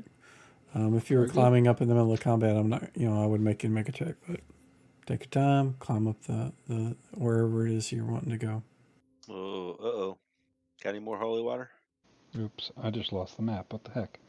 I still show you on the map. Yeah, I see No, I it. can see it, but the background image went gray on me. Why? I do not know. So I've had that your happen. buddy Jolliman has climbed up the skull. So if you want to describe to them what you see, I can add to that if I feel like you missed See anything. at least 2 more places where there's symbols, including one on the very top of the skull that looks like it has bloodstains. Yeah, and the bloodstains are pretty old. They look like they've been there for a while. The markings are quite similar to the ones that were underneath the altar. It looks like those were from months or years ago. It's been a long time. Yeah, more of the same up here, like more of the more like the ones we saw carved on the big bone when we first came in, and then like the one with the bloodstain. Okay. And there's a couple others as well, smaller ones. I don't know. It's all beyond me. Tim trying to Okay. get up on the skull. Yeah, I'm completely lost because it's all gray to me. So even right where I just moved you is gray? I can see like lighting, and I can see past walls, and I can see the tiles you dropped for the blood stains and the circles, but anything that's in the background is completely gone. Huh. Well, try F5, I guess. It'll Yeah. take you a while to reload, I guess. That's weird. But short term, you guys know that on top of the skull and various on the horns and on the nose, there is some similar markings that you guys have seen elsewhere, like on the bones that were laying down, on the ground, or on underneath the altar itself. So it looks like, somebody has been doing something with those, and you know that those sort of symbols are some kind of energy transference sort of ritual. Potentially arcane in nature. Yes, absolutely arcane. Yeah. Necromantic arcane. You suspect it's some ritual to take life from something and give it to something else. I just had an idea for my next book. Okay. Uh, let's see. Yeah. Well, could I use my? Well, shit. It's still loading. Um, I want to. I guess I'm trying to reach into my academician background and um, ancient history as well as spellcraft or whatever knowledges that I have, and make some attempt at to see if I can find any kind of connections or additional information based on all of the reading that I do. Connection with what particularly? Well, Or I know that this is a necromantic. These are necromantic rituals, and the symbols are associated with life transference. But in particular, do these types of rituals, necromantic in nature, are they related to historically to any kind of given cult or worship of um, entities in the area? Um, uh, any additional information like that beyond the fact that it's just a necromantic, is it tied to any particular group that I can think of? well, you can be fairly certain that. So, are you? I guess what you're trying to determine is that? Or do you think all these markings are related to the cult of Nefertum? Is that what you're Yes, asking? basically, right, right. I mean, there's little doubt in your mind that that's where these are from, and who put them there. Your Okay, suspicion is that they're trying to sacrifice, individuals to empower the bones to raise from the dead. But your understanding of necromancy, not being as detailed as someone that's a necromancer, but you understand that something of this size would require a massive amount of sort of life energy to bring it back. so So, lots so and lots of using versions. bodies, it seems like it's kind of a pointless to you. It seems like a pointless thing. It seems like just a dumb sort of, they don't know what they're doing sort of thing. Like they're trying to power I don't know, to power a spotlight by using a AA battery. It's Oh, I mean, or power a city with a AA battery, more or less. Yes. Yeah, Okay. that's what it seems like to you. Yeah. Very good. All right. Yep. So I will shake my head and yeah, basically uh, let the group in on what I'm thinking. That these are a bunch of bumbling idiots that are not getting it right. If they really wanted to raise the dead, they would have to find something pretty damn big to sacrifice, and or maybe line up an awful lot of virgins and sacrifice them all at once. All right, I think I'm done looking around. Okay. Anybody else? No, I think I'm done too. Yeah. You guys gonna make your way back to town at this point? I think Yeah. think so. Like I can't think of anything else to do. Well, Probably- hopefully cleansing the altar kind of thwarted their ability for a while. Unless we can Definitely destroy killing them definitely had something to do with that too. Yeah. it. At least the ones that were there. You did get the impression when you guys were examining the area that there is some traffic, that has been prevalent in this area. A lot of footprints, especially on the top of that hill. Whether it was Recent? just those three guys, well, I mean, absolutely recent. There was, those guys were up there.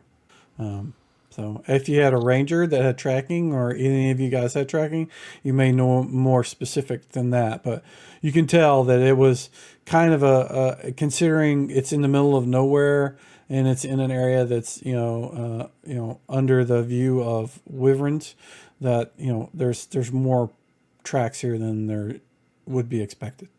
Mm-hmm. So they've got friends around, definitely. Yeah. There's no shelter up here though, right? No, other than just the tree itself, and it's like that tree looks like there's no leaves. It's just some kind of weird. It's like a deformed sort of oak tree without leaves.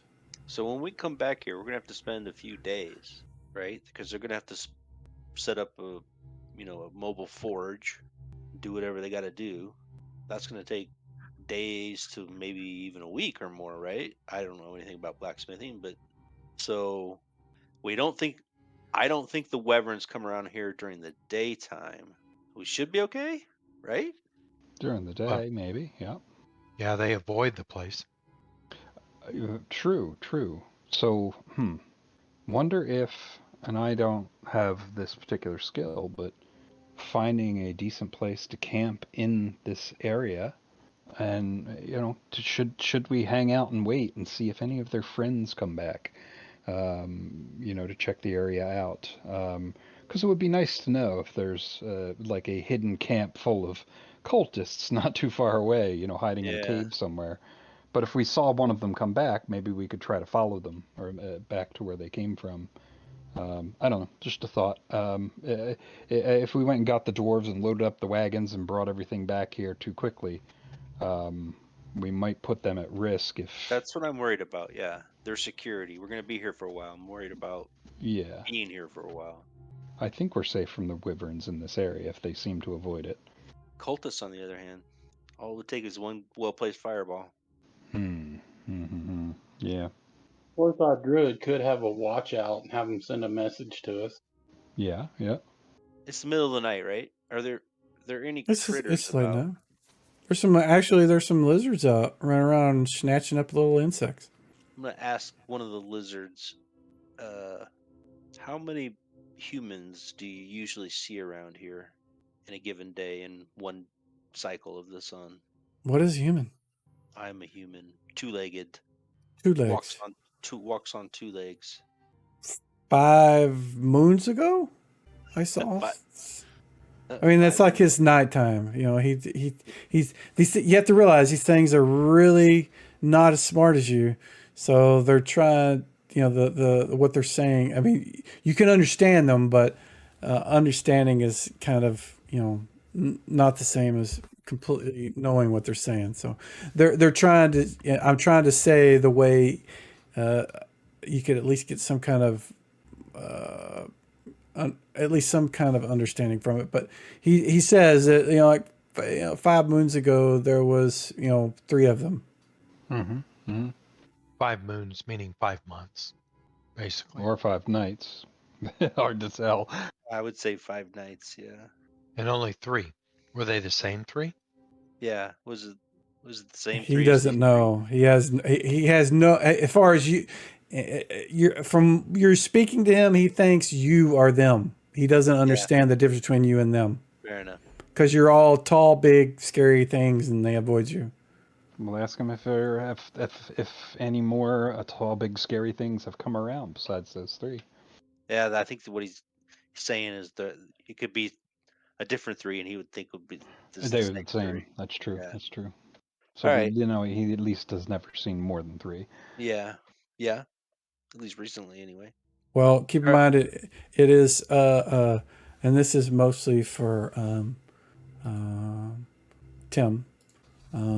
You know that rituals like this tend to occur during a full moon or no moon, and it's a full moon. So Ah, okay. So he could be talking about months then. that you would don't make know, sense. but I will tell you All right. that I wanted to give you at least that info. Good, good. Yes, so I will certainly let the rest of the party know that it's hard to tell with a lizard being having such a small little brain, but yeah, it's a possibility. It could have been talking about months versus individual nights. Hard to tell, but it seems clear that there has been a lot of activity and traffic up here, and I wonder whether it is just the three of them. I would be surprised if it was, but maybe I'm wrong. Yeah, I'm with you on that. I think if we go back and we just tell the dwarves that, hey, this is the situation we're walking into, and they bring an assistant or two, and we have us, that might be enough to keep the cultists at bay. Yeah, we were able to handle these three pretty easily. Yeah, 3 spellcasters get the drop on us. Might not go as well next time. We got the drop on them this time. They 3 spellcasters that surprise us. Like I'm saying, one will place fireball would be about all it take to wipe us out. So Or one heat metal. a couple of those, yeah. I gotta get a dispel magic as soon as possible. Yeah, but that would do a number on you and uh anybody else in play mail. So yeah. Well, I know that when we get them back, the chances are, I mean, there's a possibility that these three were just the only idiots out here doing this. But if there are others, then when we bring the drawers back, we just have to post some sentries and just keep an eye out. Yeah. We need to be honest with them, tell them we took care of 3 cultists, but there might be more and we don't know. So, that's kind of the Well, situation we're walking into. I Yeah. also have a chill medal, so Well, you are my best friend. I think I'm ready to go back to town. I don't know what. Well, Yep. it would certainly give us a chance to rest, to use some identify spells to find out what some of this stuff does. So it's not a bad idea. Yep. Sounds good. So you guys, spellcasters also have a spiritual hammer. So okay. So you guys can collect all the things you've gathered and make your way back to town. You get there really early in the morning. Most of the patrons are not even there yet. So if you guys want to go straight to bed, you can, and wait till the next day. Sounds good. We'll go ahead And then and we'll do go that. find the dwarves the next day. Yeah, we'll go ahead and do a long rest so you guys can reset spells if you had any. Sorry, what was that? I need to go to the temple so that I can get my non-weapon proficiency. So to spend time learning proficiency is a week. So it'll be something you'll need to sit down and train for a week. It's not something you can just like, boom, I get it sort of thing. It's like a weapon proficiency as well. If somebody in your party doesn't know it, we have to take time outside of normal game parameters. And so like next, at the end of the night, if we stop and you say, all right, I want to spend the next week doing that. So when we start playing next time, it'll be a week later sort of thing. And that's What are you trying to learn? Religion. I don't have that one, unfortunately. Maybe the paladin. I don't think any of you guys do. I don't have it. Yeah, I don't either. None of you guys thought it was important to take religion. And half of the party is religious zealots. So what do you got? Yeah. Actually, more than that. 3 of you are. Well, I took herbalism, so Yeah, that makes sense. I get that. But so it'll take a week for you to do it. and you know that the dwarves themselves don't really. I mean, their timeline is like 2 days. So you guys basically are going to spend a day, and I've reset. I did a long rest, so you guys spells will reset. You get up in the next morning, sleep a little late. You're able to speak to the dwarves if you like, and find out. Ask them, talk to them, tell them what you want to do, or what you want. So Alan and Alden are there if you need. So whatever it is you guys want to speak to them about, you can do so. I show them the piece of dragonwood that I found and ask them if they can make a spear out of it. Alan and Alden, they say that one of their apprentices can. They'll make a spearhead for it, and shave it down to where it's completely the way you would expect a spear, if that's what you would like. And it'll take them a couple of weeks to do that, because the wood is very hard. It's like metal almost, so it takes a lot of effort to work with that wood. Yes, please. Okay. But at least we've shown them the wood. We've told them that we found the hill. And so whenever you guys meet up with him again, Alan said I dreamed the same dream again. This time I paid a little more attention, and he kind of details the area and what he's seen and what he's going to need. He says we're going to need, and he kind of holds his arms out and kind of gives you a size, and it's what in our terms I guess American is like a cord of wood. Do you know what a cord of wood is? I do. Yeah. Okay, somebody does. So basically, that's the amount of wood that they're saying they need. That much of the dragonwood, because they need to burn it, which is not something that they want to do, but they need to do because that is the heat requirement that is required to get the ore from the gray ore and make it into what they want to do. They want to smelt it to whatever it is they're trying to do. It's kind of it's a smithing thing, and I'm not going to, me myself personally, I have no idea what anything about smithing, but in this case, they need the heat from that is extreme. They need that much wood to be able to get that ore that hot to smelt it into what they're going to try to make whenever they're done. So they need at least that much of that wood. And based on your description of the area, he says that is where we need to go. He says it'll take them another day to get everything together. They've got a yak that they'll take up there. And he says we don't use horses because for whatever reason, the wyverns really like horses. But yaks are less appealing to them. So we've got a yak that we'll use to take our wagon of supplies up there. Okay. And they expect us to collect this cord of wood? Yes. Somebody's gotta. I will. We will collect it when we're up there, won't we? Yeah, but a cord is like 4 feet by 4 feet by 8 feet long. It's a big pile of wood. Essentially a well-piled pickup load. Yeah. It's not even that. It's about half a pickup load. Maybe a cord of Texas wood is less than a cord of wood up in Idaho. I don't know. A cord is about a pickup load. Yeah. In any case, that's how much they want. So, and you suspect that you guys would need to collect all the wood that is around in that area on the hilltop that you guys saw. You saw some laying around. But the only piece that you mentioned that you picked up was the spear shaft that you picked up. So. Okay. So we can't just cut a tree down? You can try, but your understanding of the wood is like metal. It's almost as hard as metal. So it's really hard to cut it. Generally, if you want to burn wood, you want downed wood or a dead tree that has had time to dry out already. Just cutting a tree down and burning it is not good. Green wood is not good. So basically, if it's going to take them a couple of days to get up there, then we need to head up there now and start collecting. Yeah, what we need to find is probably one really good sized tree. that's already down or dead or standing dead, and then turn that into firewood. So you guys didn't see any trees that were down. All of them were there, but there was branches around them. For whatever reason, the branches will grow to a certain length, and then after they've been there for however many years, they'll break off, and another branch will grow off on them. That sort of thing is the way those particular types of trees. This tree works. So we have to pick up branches then.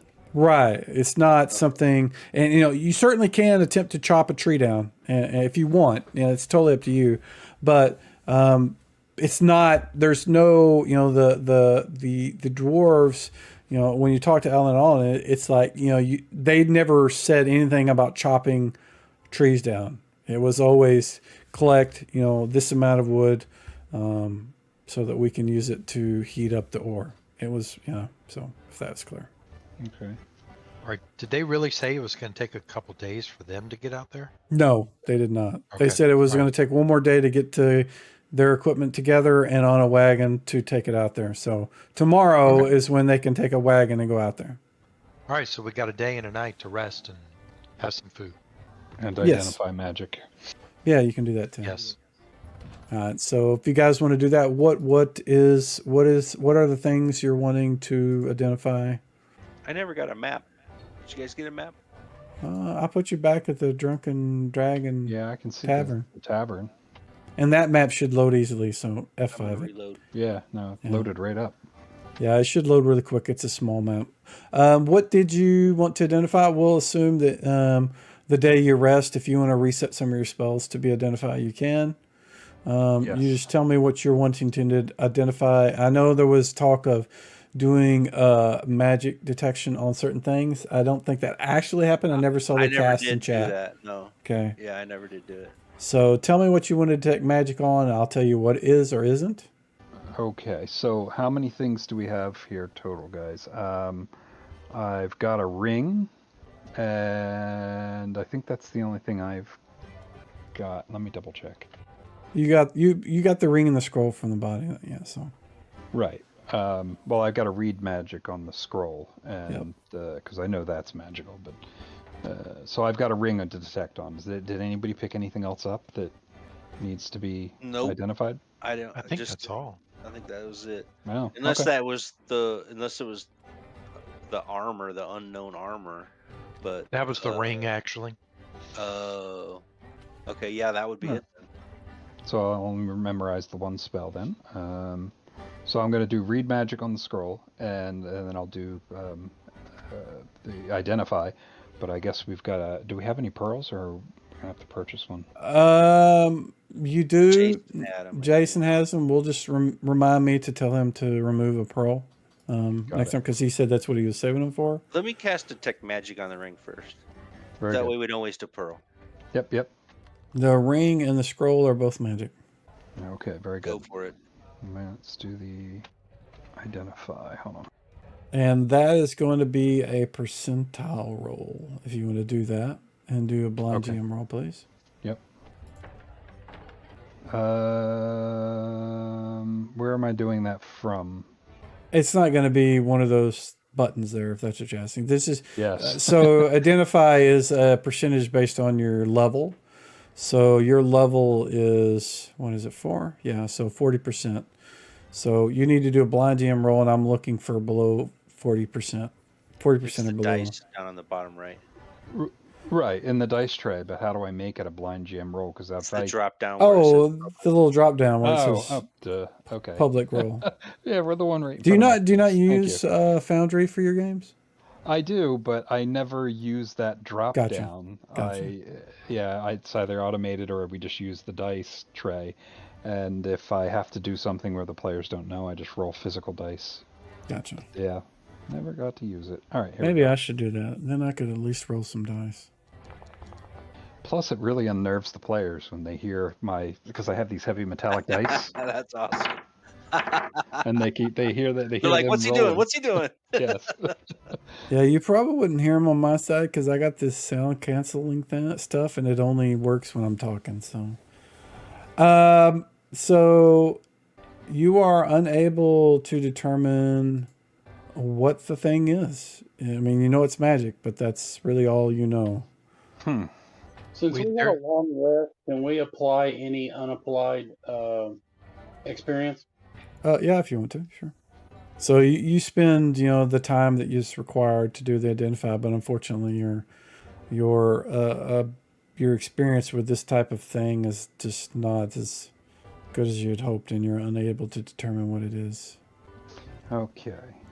There is a wizard on the side of town that lives in a tower that has large sparkly things coming out of the top of it.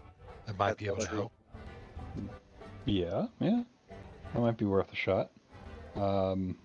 Yeah, unless somebody wants to just take the ring and wear it for a while and see if it does anything. If you fail once, can you still try on a different He day? just needs to cast a spell again, Yeah, I'd have to do it. Between So, femininity and masculinity.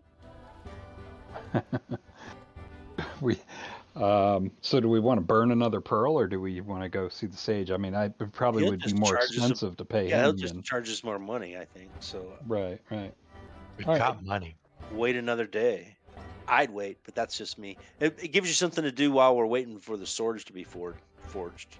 So That's keep in true. mind that he can wait until the next day and memorize, because he only memorized it once. Well, you're not, I don't think technically you're supposed to cast Identify more than once a day, because after you cast it, your constitution is reduced by 8 and you need to wait 8 hours. Oh wow! It's tiring. So it's generally not something you want to do out in the middle of a situation where you could become Yeah, I didn't know in that. combat either. So Okay. Well, I don't know. What do you guys think? Do we stick the ring in our pocket? Does somebody wear it, or do we wait another That day? guy on the edge of town. Maybe he'll tell us. All right, that sounds all right to me. I'll you're go gonna with whatever drag your group ass wants to, do it. to the wizard tower north of town. Yeah. Okay. And as academician, if he subscribes to the local wizard newsletters and whatnot and is aware of my writings, I actually get a +3 to my reaction roll with him. All right. So I described the tower to them last time. You weren't here, but you make your way to the edge of town where they tell you it is.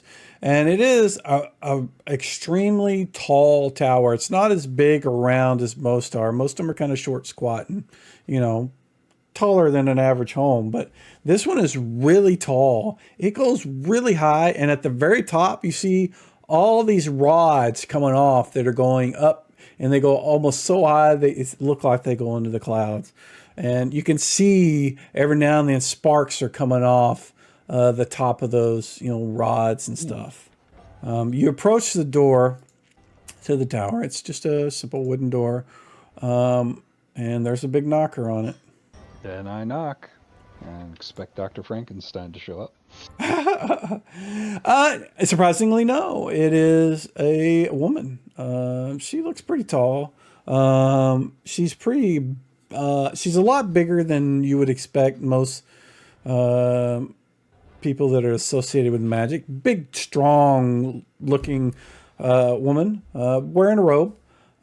She's got this one white streak. She's got black hair, except for this one black, white streak that runs right down the middle of her hair, just through the middle all the way down the back.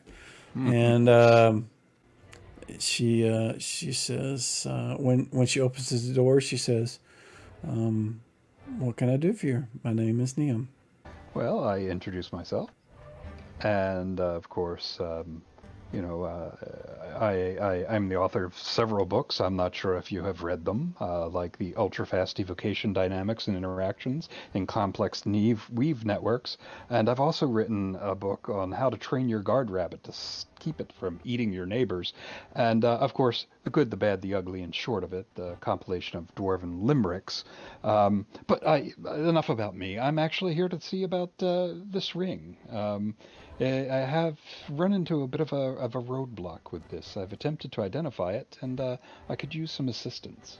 Right. If I can, I'm going to whisper into Tim's ear that she's the acolyte.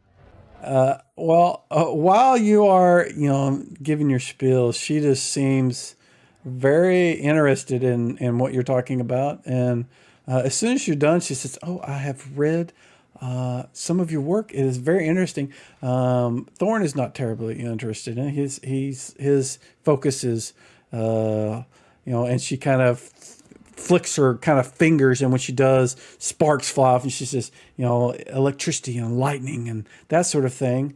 But I have a secondary interest in that. But let's see.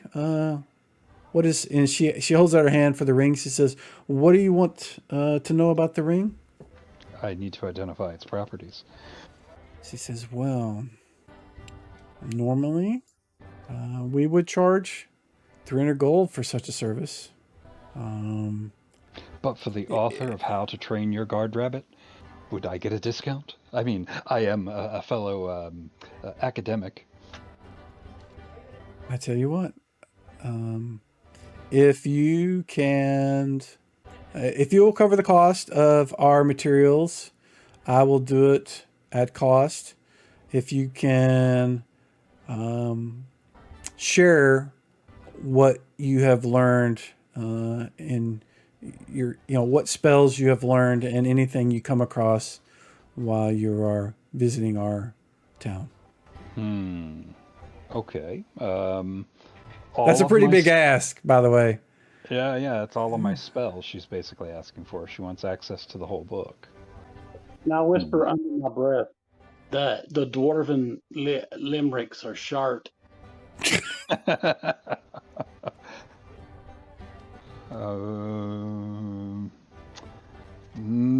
Well, I don't know.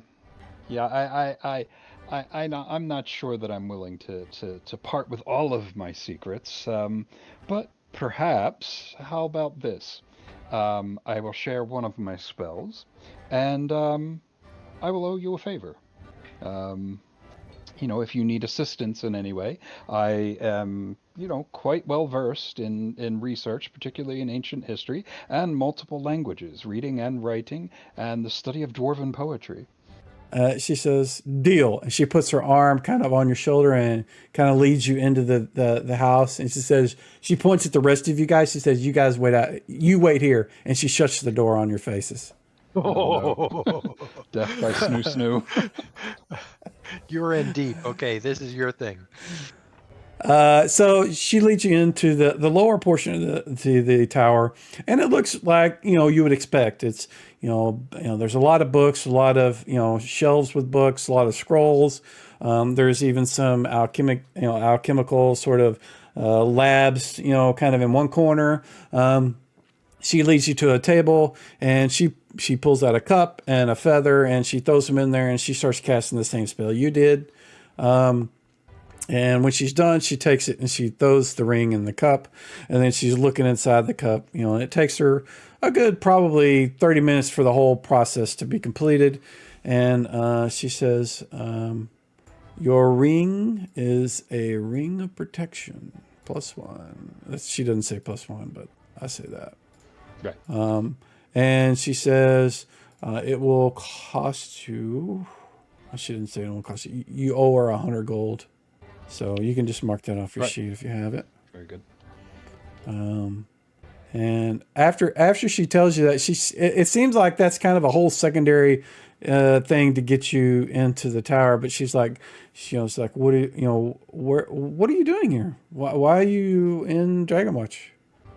I'm just working with a couple of buddies and helping them out. I don't know. They're doing some kind of quest for the paladin. You know how they are. They piss off their god, and then the next thing you know, we're off on some kind of side quest to make them happy again, just so they can get their powers back.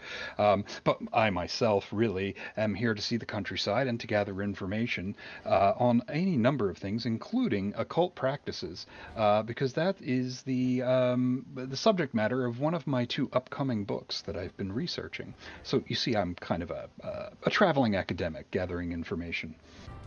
And the Oh, spiel, of course, will go on about 10 minutes longer. Oh, she doesn't stop you. She just listens. She's like a student listening to someone, just absorbing everything you say. When you do get to the point to where you stop, she asks you questions like, so what did the paladin do to lose his favor, and what is the god having him do to get back into favor? That, sadly, I could not tell you. I really don't know much on these matters. You know, they pay me. I show up. I kill some things. I gather information, make some notes in my books. That's pretty much my job. And she says, "Well, if you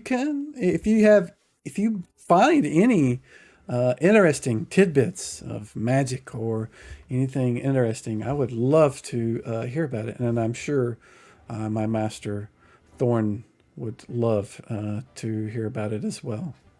Well, we do have a deal that I said I would owe you a favor, as well as a copy of one of my spells. So certainly, perhaps if I do come across some information that I think you might find useful or perhaps interesting, I indeed will bring it back to you, and we could call our deal completed.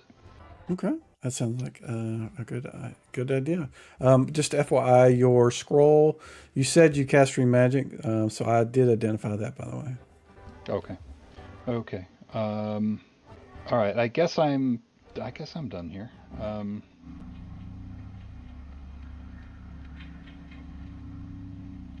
Does she let him go? Yeah, that's true. What spell did she want, by the way? That's up to you. Yeah, let's see.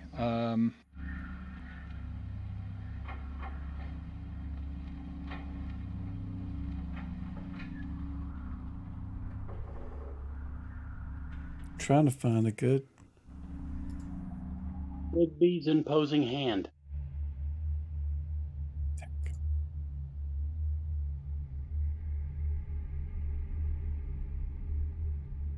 The entire time you're in the tower, you just hear this constant sort of hum and crackle. It seems the master of the tower is obsessed with the lightning and electricity.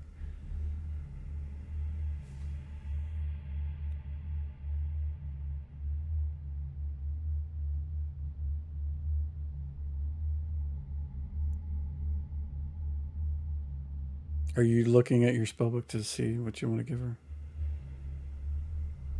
And if you're speaking, we can't hear you. Yeah, I'm sorry. I'm pushing the wrong damn key. My thumb slipped over to the next key on the keyboard, and I thought, yeah, I'm talking. Brother. Yeah, I'm talking to her as I'm flipping through the spellbook, and mentioning that electrical research is quite interesting. I haven't done any in myself, but I have read several treatises on the subject, and I'm a bit curious about what the exact nature, well, perhaps not the precise nature, but an overview of what exactly is it that you're studying. I study under Thorn Thunderstrike, and she kind of does this elaborate sort of bow like he's there. He is the archmage that lives, and she kind of waves up top, up there, where he is researching all that can be learned from nature about. And I don't know what a sort of D&D version. It wouldn't be called electricity. It would be called, I guess, just lightning. But so that's what she says. He is researching all things that involve lightning, energy, I power. whispered to the other guys it might be the Bifrost. What? What was it? The what? I whispered to the other guys it might be the Bifrost gate. Yeah. Oh. Well, keep in mind, the only person that's in there is right now is Tim. So, Well. And how long have you been studying under? And I repeat her little gesture, the great and grand, blah de blah de blah. Thorn Thunderstrike, not Tron Thunderstrike. like Sir Finfall called him Tron for some reason. Tron. She says, I have been under his tutelage for 4 years. And she looks like she couldn't be just now 20. So she's getting close to the end of her apprenticeship then. Maybe, yeah. But she definitely seems to be more proficient at when she was casting her spell for you. She seemed to be more proficient than you at that. So make of that what you will. I see. Then she's a post PhD student then. Well, or her focus is a little different than yours, but yeah, you can tell that she's definitely she seems more advanced in certain areas. Well, I can offer you as part of our deal. You did ask about a spell. I can offer how about a choice between I've got I could teach you web or levitate. Oh, levitate, please. Very good, very good. Then if this is going to take a little bit of time, I'm assuming, since she's going to have to translate my spell over. I would ask that I go inform the rest of my party that I will be occupied for a little bit as we finish up our dealings here. Oh, she's like, oh, it'll only take about an hour. Okay, well, I guess they can wait.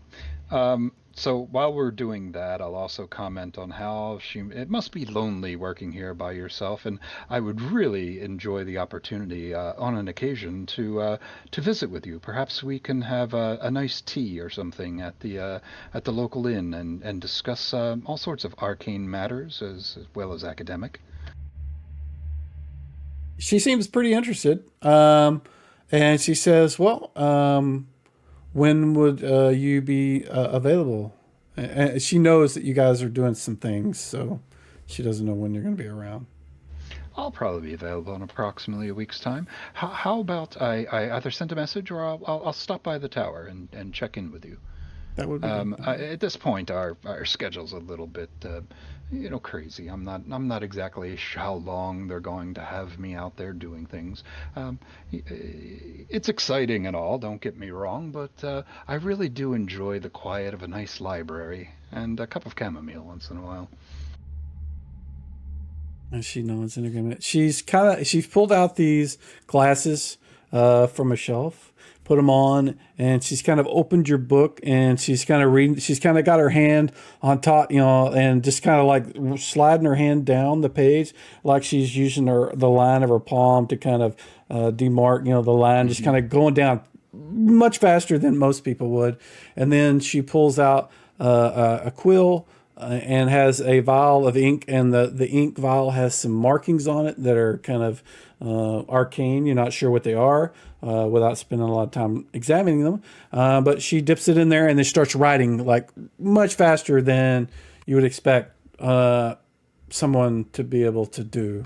And like I said, within the hour, the spell has been transcribed into a piece of paper or a scroll that she rolls up and then slides into the shelf.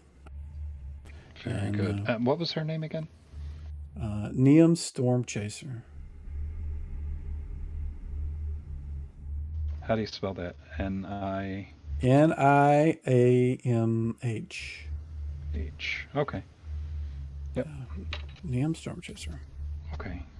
Well, Niam, it has been a great pleasure to have spent some time with you. I still do owe you some information, so I'll complete my investigations with my companions, and perhaps we'll have some more stuff for you. I look forward to having that tea and discussing some of my findings, as well as hearing some of the stories about the devices you use, like the clever glasses there. I assume they're enchanted with to read magic. Oh yes, they're my masters, but he lets me use them. Very good. She says, I look forward to hearing of your exciting stories. Where are you off to next? Well, it's somewhere off into the hills, I'm thinking. I don't really pay attention to these things. They drive the wagon, I sit in the back of the wagon and read my books. Um, so I'm not the guide. But as soon as I'm back in town, I will call on you again. I think we're going to get to be pretty good friends. It really is terrible, traveling around with, and don't tell them this, but, dullards and non-academics that really don't have the intellectual level that we do and can hold a conversation and discourse. That is stimulating and interesting. So yes. Well, I'm babbling too much, so I will let you go. I'm sure you have work to do for your master. He says, "Indeed, and be careful in the hills. The wyverns are out this time of year." Oh yes, I've heard quite a bit about them.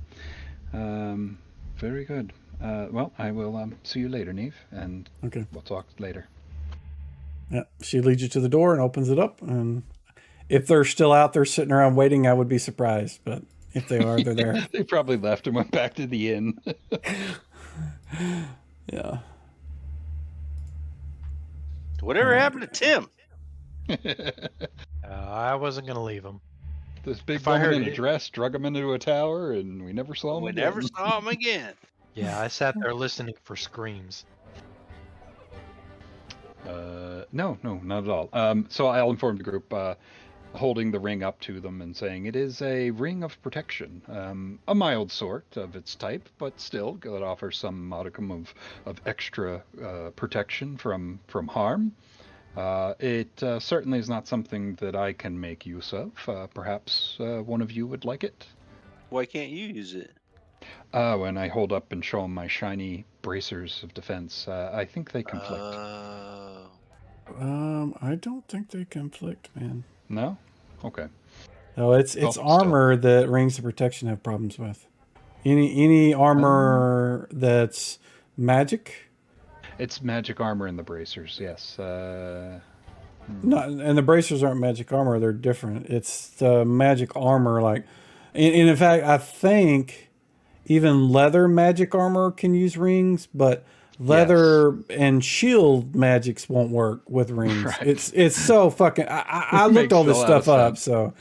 But if you it would work with your bracers, at least in the rule set. So I'll tell you that.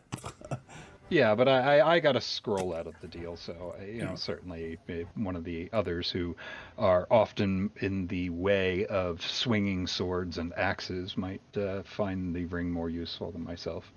But again, keep in mind that the ring doesn't work with armor outside of leather, and then non-magic leather only. Magical armor, though, right?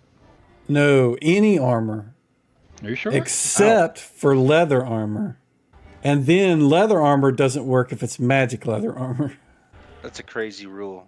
Yes, there's yeah. no the stacking mechanics on spells or rings of protection and cloaks of protection is kind of crazy. Well, I wear padded armor. Where does padded armor fall in that spectrum? I would say it's leather. I would class it as leather. Yeah. I think I can use it then. Go for it. So you would Here, I need think to I need to initiate a initiate a trade. Yeah, and give it to him. Was that Jalaman that? Yep. Or was that Yep. Finn? That's No. that Jalaman. Okay. I use a wooden shield too. Does that conflict? Nope. I don't think so. Whoops. I don't. Trade. Never mind. I figured it out. It's started to initiate the trade, and I'm like, I never selected what I wanted to send them. No. It's just it's asking them if they want to trade with you. Yeah. There we go. Ring of protection. So that applies there to it went. saving throws as well, too. Yes, it does. Yeah, I knew there were stacking rules, but I thought they conflicted with bracers and stuff too. No. That would kind of. Does it conflict with my So- other ring? You can't wear more than one magic ring on one. So you can only have two magic rings. If you got more than that and you're wearing them both, only, any hand that has multiples is not going to work. Mm-hmm. So you can have one ring on one hand, one ring on the other. Any more than that, it won't work. Unless you mutate yourself and have a third hand. My armor class is now 6. It was 7. Well, there you go. Now it won't know Congratulations. whether you have 2 rings, so don't assume that it's smart enough to know that. If you have 2 rings equipped, or if you have 6 rings equipped, it's not going to know, and it's not going to stop you. This is not a full Well, I blown just got sort the of. 2. Yeah, I just got the 2. Yeah, I'm just telling you that if you get another ring, you need to unequip one and equip the other, so that it works the way you want it to, or the way the rules say it's supposed to. It's not. I'm never going to make it to where it's as as detailed as that, to where it knows you have 3 rings equipped. All right, so you guys have got the information that you had hoped. You identified your magic items. You guys are going to, I assume, wait until the next day for the dwarves to have their wagon loaded and a yak pulling it and ready to head out into the hills. Yeah, do we need to travel at night because of the wyverns? That's Yeah, up to we're you. gonna have to. Yeah. That's only a couple hours out, so it's not terribly far. I'd say we could probably start traveling a little bit before sundown. Get there right when at sundown. Good idea. Or if they're ready, let's go. Right. Yeah, So I if you can't guys think of want anything to else. just go to the next day, I will do a long rest, and you guys can. It's we've waited another day, and you guys get up in the morning. You eat your breakfast, and the dwarves have their wagon. It's just them two. There's no apprentices with them, and they are. Alan is leading the yak, and Alden is on the wagon, and they're ready to go. All right, so we'll go, and my goal is protecting them. Okay. You guys, I want to have Sir Finfall give me a percentile dice blind GM roll, please. While we're traveling, I'm going to gather any fallen dragonwood that we come across. Okay. So you guys make it to. Let me. Oh, this is going to be fun. Let's see. Wonder. I don't like it when the music stopped. It didn't stop, it changed. Oh, okay. All right, that's good. Oh, man. I don't know if I want to do this. I might have to. Not words I want to hear from a DM. Well, I'm trying to figure. I don't want to make you guys load up this map, but I'm going to have to. Because I remember it took you guys a while for it to load, so I'm going to put you guys back down at the southern part of the map. And I'm going to wait for you guys to load and see if I can find... Oh, please tell me there's... Oh, please tell me. There we go. I'm just going to have the wagon on the map so you guys kind of know where it's at, because I don't have... All right, I got the map. Looks like a sled more than a wagon. Well, I Okay, mean, if I could right. put a yak on in between those little bars, I just don't have one. In fact, okay. I'll just stick Alan there and make it look like he's pulling it. All right. And we'll do that for now. So, there we go. And you guys arrive. It is dusk. There's, dusk is, late at night. The sun is just down, and you guys can. Everything looks similar to the way it was when you guys were here last. You don't see anything different. You don't hear any screams of any females being flayed. Yeah, but we need to clear that altar, just to make sure that there's nobody up there. Okay. So, what are you gonna do? All right, I want to make my way up to that altar just to make sure nobody's up there right now. Feel free to do so. I shall follow. And it looks to be empty. There is no one else up top. So Okay. Alan and Alden are gonna move up with you guys. I'm gonna just slide them up there, and then move the wagon. So the wagon is there, and they're there. They begin unloading things, and while they're starting to pull and unstrap and uncover various things, they point at the altar and say, "That needs to go. Get it out of the way." All right, let's go ahead and move it. We'll do our best to strong arm it. Okay. Between you and Jolliman, and if Gunther is going to help, you guys can pull the altar apart. It looks like it's made by a bunch of different rocks kind of piled up together, and then like one sort of flattish stone on the top, and you guys can push that out of the way and slide the bigger stones underneath it out of the way and get rid of it. And then once you guys do, Alan and Alden pull out shovels and just start digging right where it was at. And they seem to be busy and focusing on their work, and they're not really paying attention to anything else at this point. Okay, so a couple guys need to keep watch, and the other couple guys, we can start collecting wood for them. Yep. I will keep watch after I cast Unseen Servant and give it directions to go collect wood. All right. All right, so Tim's keeping watch. Don, do you want to keep watch, and then the rest of us can start collecting wood? Yes, I'll keep watch. All right, then we'll start collecting wood. All right. You guys spend probably about 2 hours getting as much wood as they need. You guys are having to scour, once you get all the wood that's around the bigger tree here, you're having to go down and scour the area. But you guys managed to collect all the wood they need. And by the time you do, they have dug a pretty deep hole, and they've started covering, putting these sort of stones along the edges, and then laying some tools and devices and things over the top of it. And as you bring up the wood, they're kind of putting some underneath there, and then Alan pulls out a box that has some kind of a large clay jar in it, and he pulls the cork off, and it's full of oil, but he reaches in and pulls out this kind of oil covered stone or something, and he throws it in there with the wood. And after he does, Alden pulls out he pulls out his water flask and kind of splashes it on there, and the whatever it was that was covered in oil, it immediately just ignites and burns this brilliant sort of white light, and it ignites the wood that you guys have put in there, and the wood burns like this really orange red. It's not like the typical sort of wood burn. And as soon as it lights up, they're just manically doing things around it, bringing out metal of this metal sort of shaped thing that's square, is very thick, and they set it on top of it, and they're putting some ore pieces into it. It looks like they're getting ready to melt them and do some things. And at this point, it takes them a long time to get to to do some other things. So what are you guys doing while they're doing that? I'm still keeping watch. Okay. Yeah, at that point, I'll just do whatever they need me to do and keep watch. Okay. So they spend a good couple hours working on it, and you can tell that it's a pretty difficult task. Every now and then, after probably about an hour, they have to stop and take a break and get a drink. While Alan, they never both stop at the same time, but they're both working the same thing.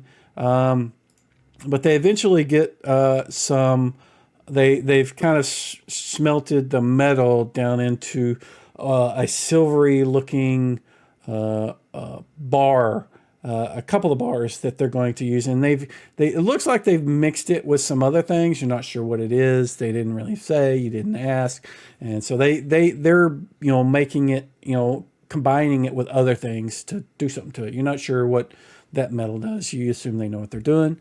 But about 2 hours in, you guys that are watching, and specifically Gunther, you're looking off to the east a little bit. You see some of the brush and bushes moving over in this direction. And I don't know if you can see that, but I'm using the little alt left click so you can see it on the map. Yeah, but you can see some brush and stuff moving over there. What are you guys doing? And I guess I should just ask Gunther what he's doing, because he's the only one that can see it right now. I'm gonna get a little closer and check it out. And if anybody's, I'm gonna I don't know,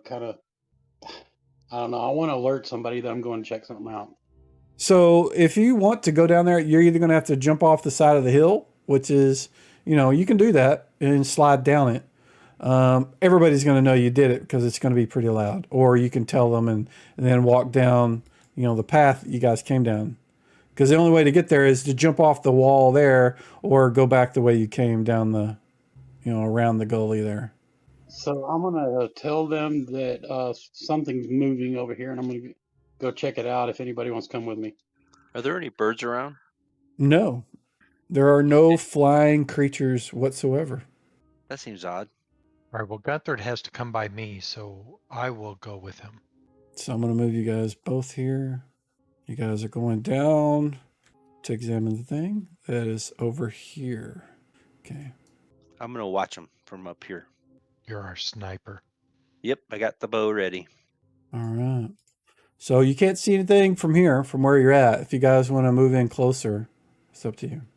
And where did you say we saw the? How about I'll do this so it just slides the map. That's where it's at. Okay. All right. Okay. That's the one ahead. Yep. So right over there.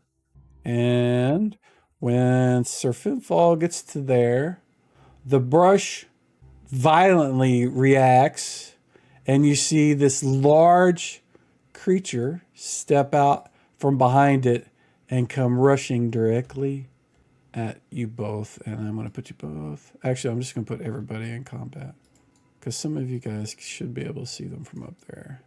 I can see one. Oh, you guys are. Don't roll dice, please. Sorry. It's Just all popped right. up and I said, okay. Yeah, I'm trying to get you guys in combat before we do that. The other two are not going to be in combat. All right, and we need to do something else. Where is it? Roll Now you can roll. Yes.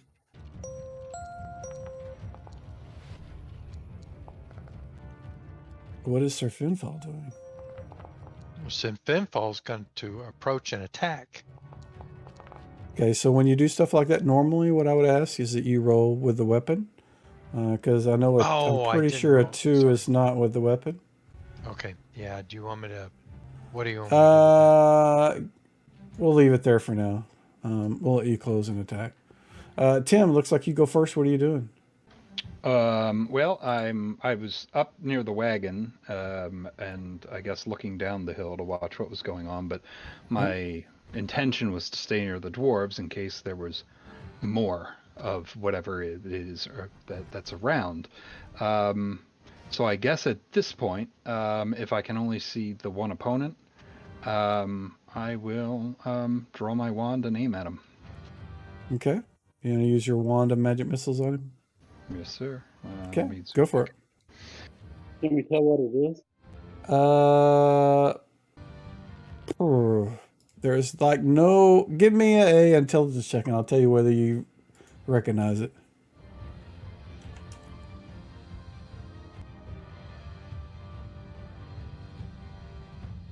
Can't remember how to do that. On the main sheet, click on INT. There you go.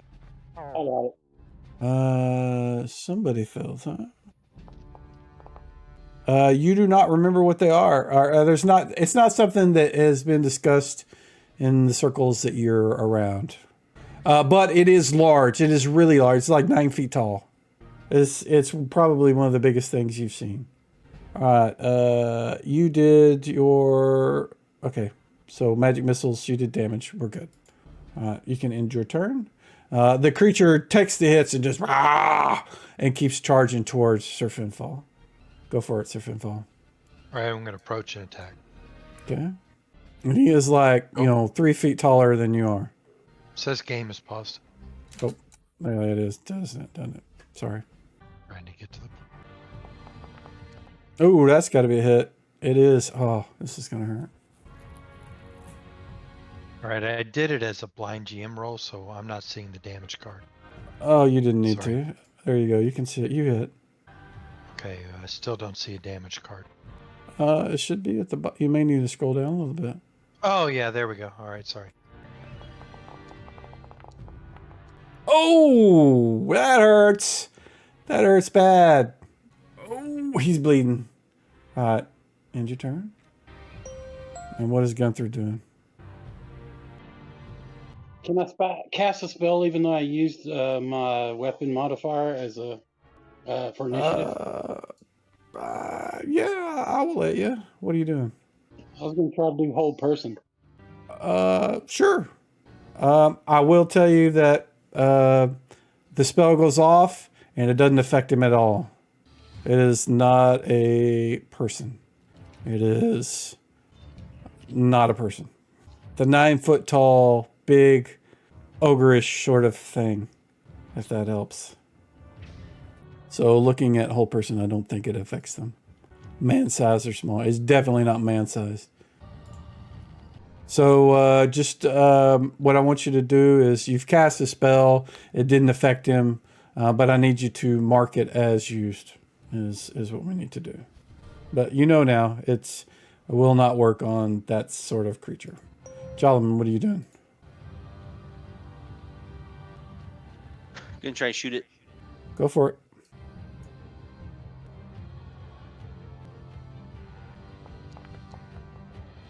That is a miss, sir. Move to the end of the round for your second shot.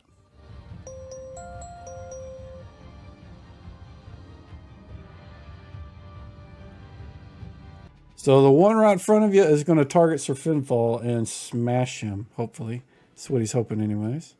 He's going to use his club. It's a giant club. Ooh, that missed. Oh, dang it. Whenever, as soon as that one is done, you guys hear the crashing through the trees and brush of another one. Let's see, he can move. Oh yeah, you're only 65 feet from him. Yeah, he moves all the way there and then makes a attack against you as at the end of his move. Does that hit? Oh, that hits. Oh, this is gonna hurt. Oof, 10 damage on Gunther. Jolliman. Can I switch targets? Yeah. Oh, That's not gonna work. nope.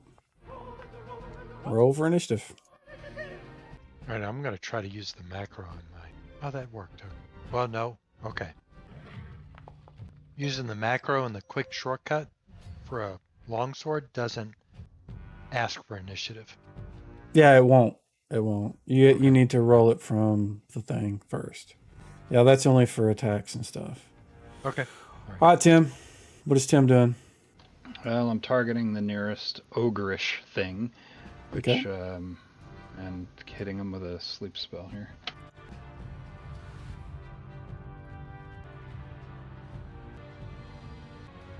Okay. It didn't roll the dice. Why? There is no save versus sleep, but I got to these... roll 2d4 though to see how many hit dice. Right. It affects. Right. Do that first. Okay. Oops, that was blind. I didn't mean it to be, but I can show them. The thing is, though, is that these guys are above the minimum for sleep, which is like 4 + 3. These guys are above 4 + 3. ah, crap. All right. So the spell wouldn't actually do anything. It makes them yawn. So they're not normal ogres, I guess, because I think normal ogres are around 4 or something. No, like that. they look really big, and they're both wielding these massive clubs, and they have like a tunic on, and the tunic has this symbol, which of course none of you fucking have religion, so Sir Finfall would recognize it because he's Norse.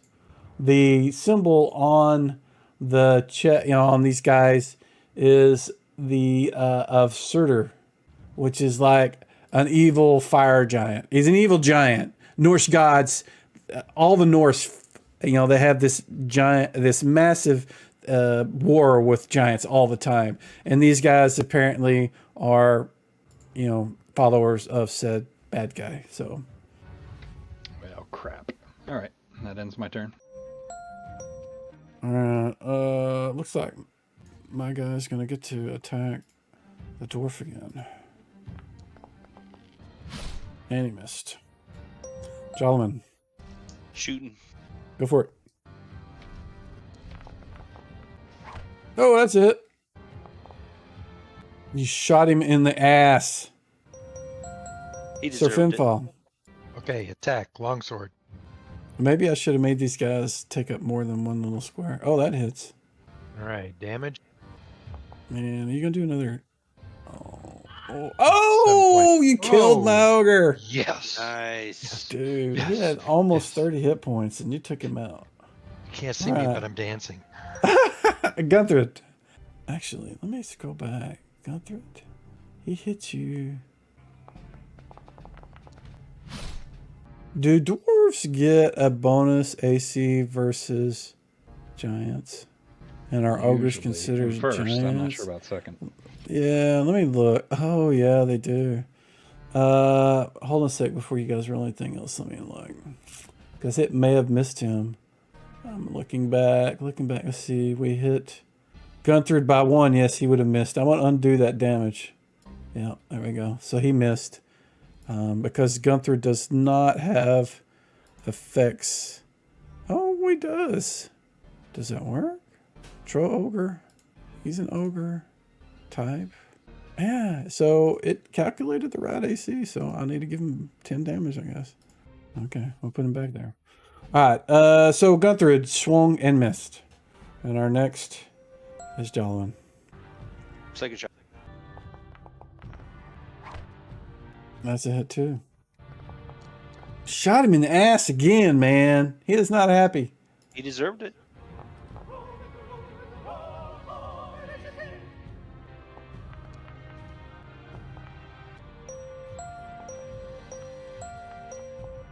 All right, Gunther, you go first. There we go. Yes. Oh, wow, yeah, that's a hit. 3 damage. Tim, Okay. Magic missile time. you gonna double dip? Yes, you are. How did you get 2 different dice at the same time? I thought they were all the same. The texture? Yeah, you had a red one and a gray one to me. Oh, well, I mine saw showed up 2 both different as gray red. ones. Okay, maybe it's just a glitch. Okay. All right, next intern, please. All right. So whenever the last 2 magic missiles strike him, it seems like he's enraged. His eyes literally glow like red, and he just runs up the hill towards.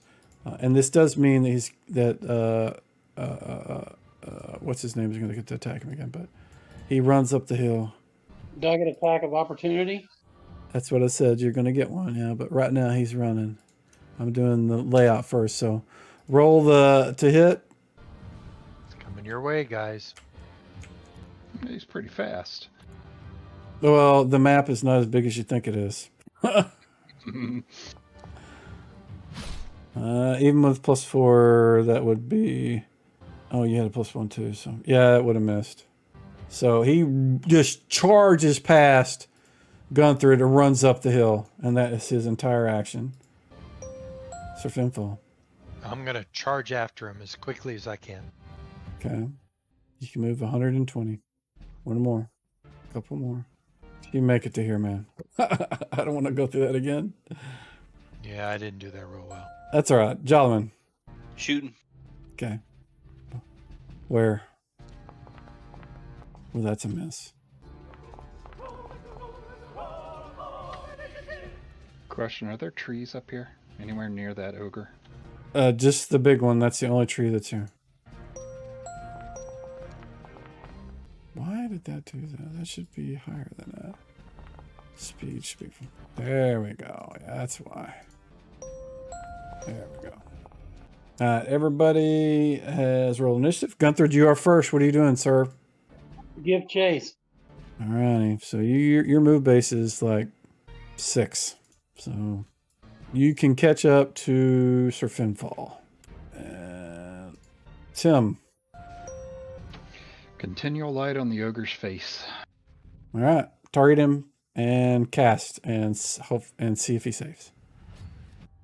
Thought I had him targeted. You are blue. You have him targeted. Yeah. Just does it not have? I clicked cast and it just says cast continual light, unknown actor.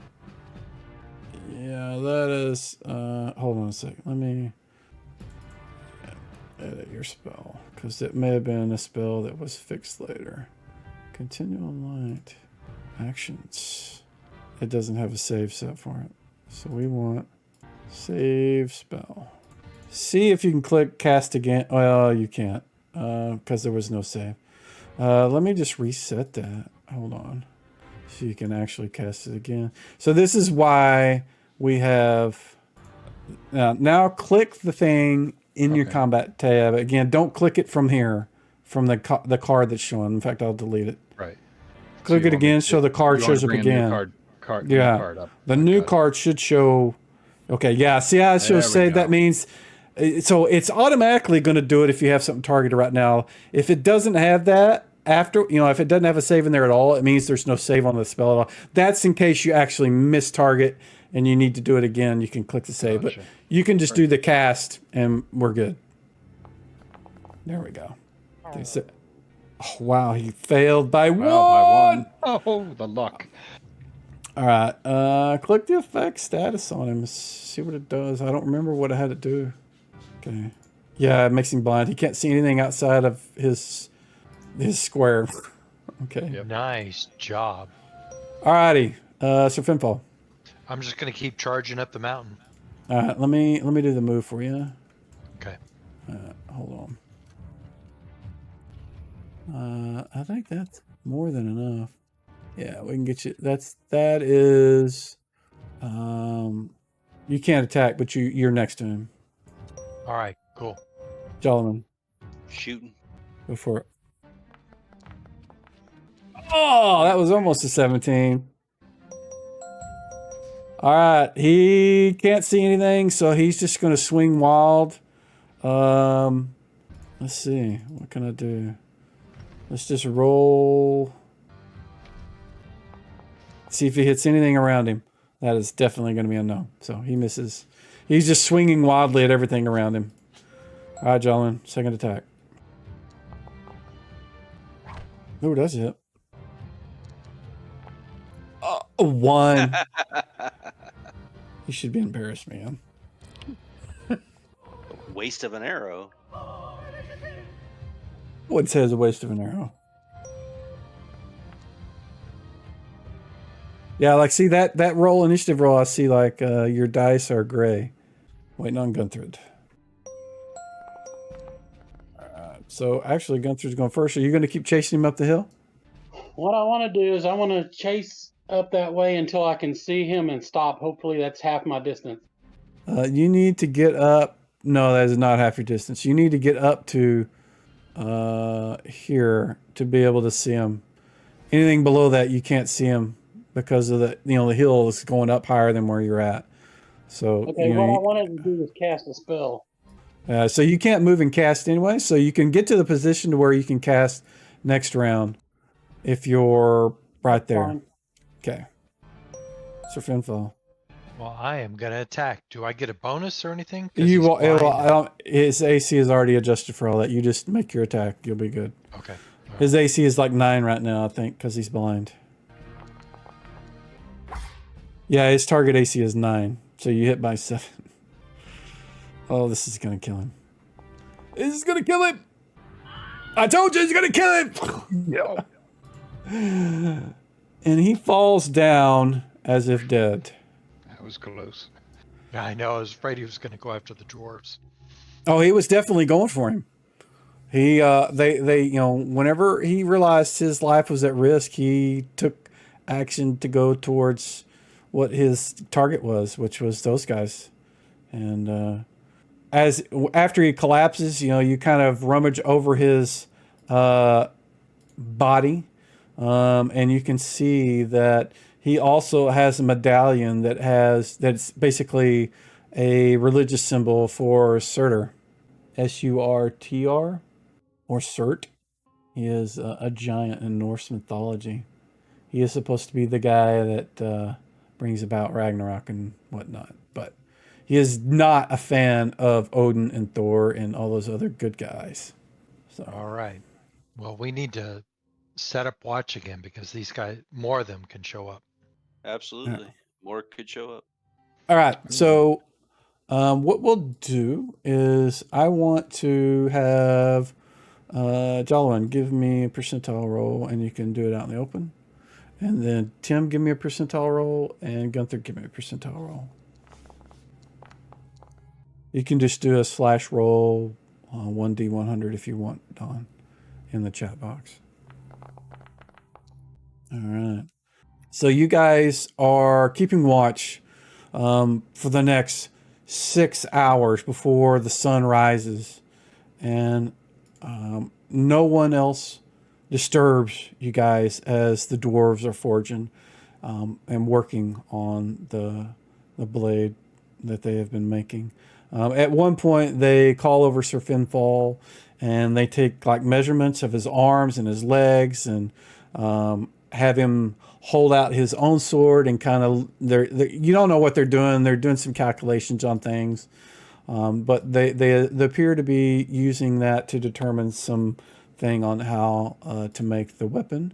So Sir Finfall, did you have a particular type of sword you wanted, like a broadsword or a long sword, or I've been using a longsword. do you want a broadsword or a long? I mean, it's your preference. So they would have made whatever the type of weapon you want. So if you have a specific type that you want, if you'd rather have a broadsword, they're going to make it a broad. If you want a long, they're going to make it a long. Long. Okay.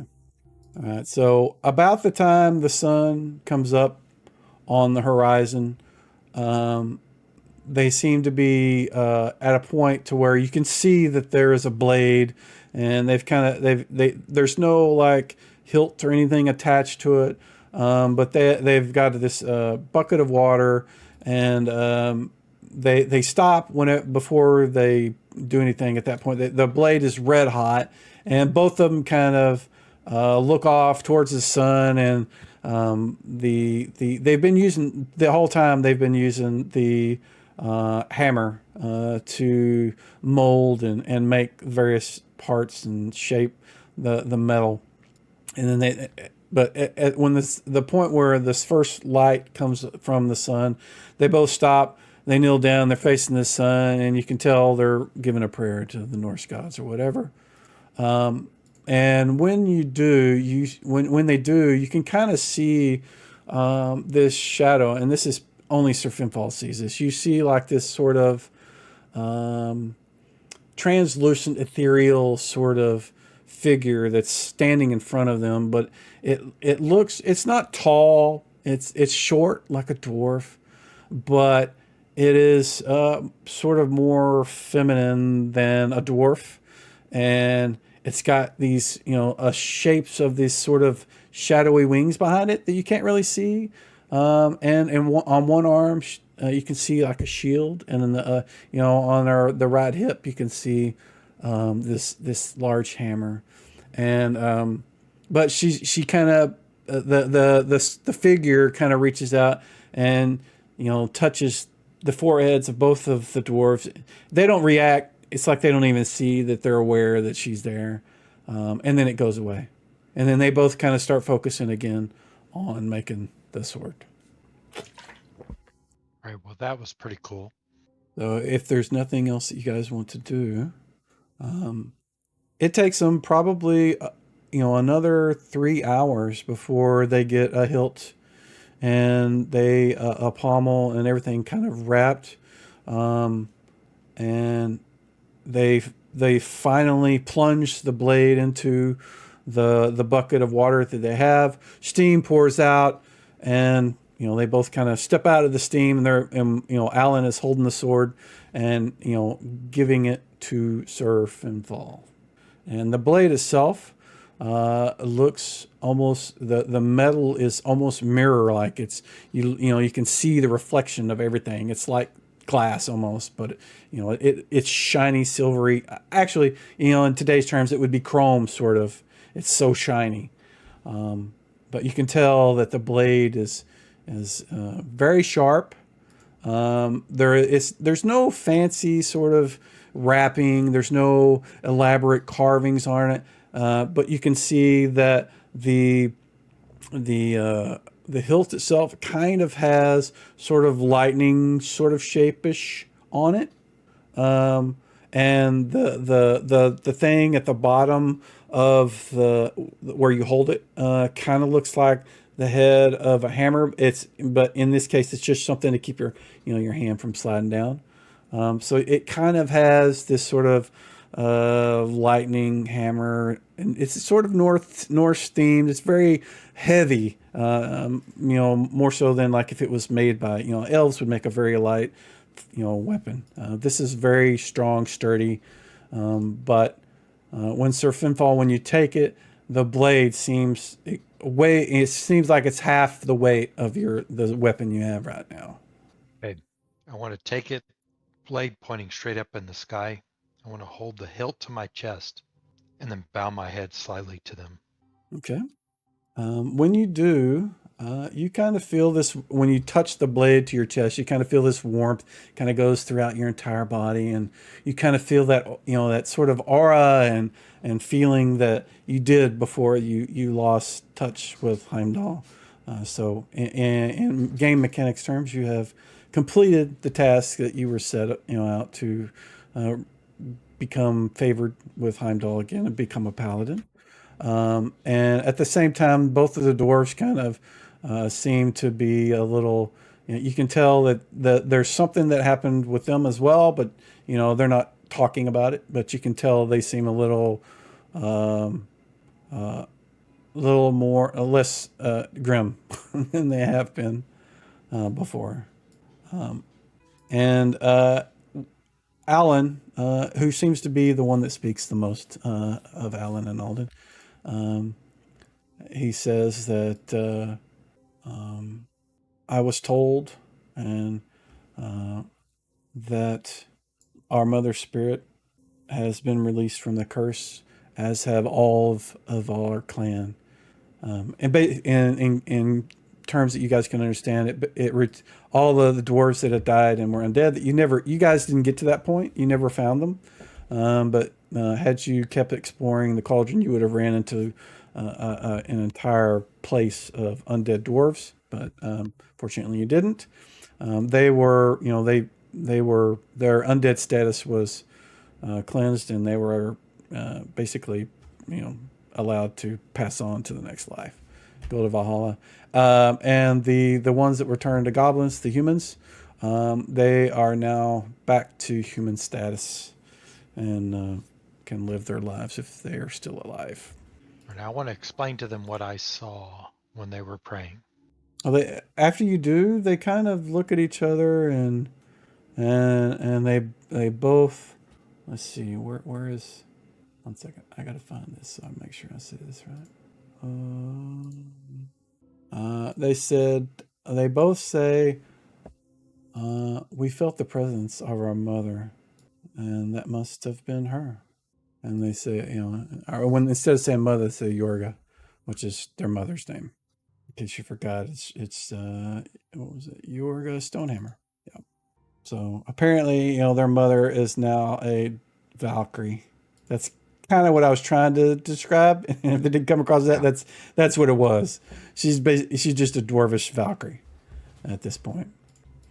So after you guys have kind of spoke, they start collecting all the tools that they want to keep and start piling them into the wagon, and we can end it there and figure out where we want to start next week.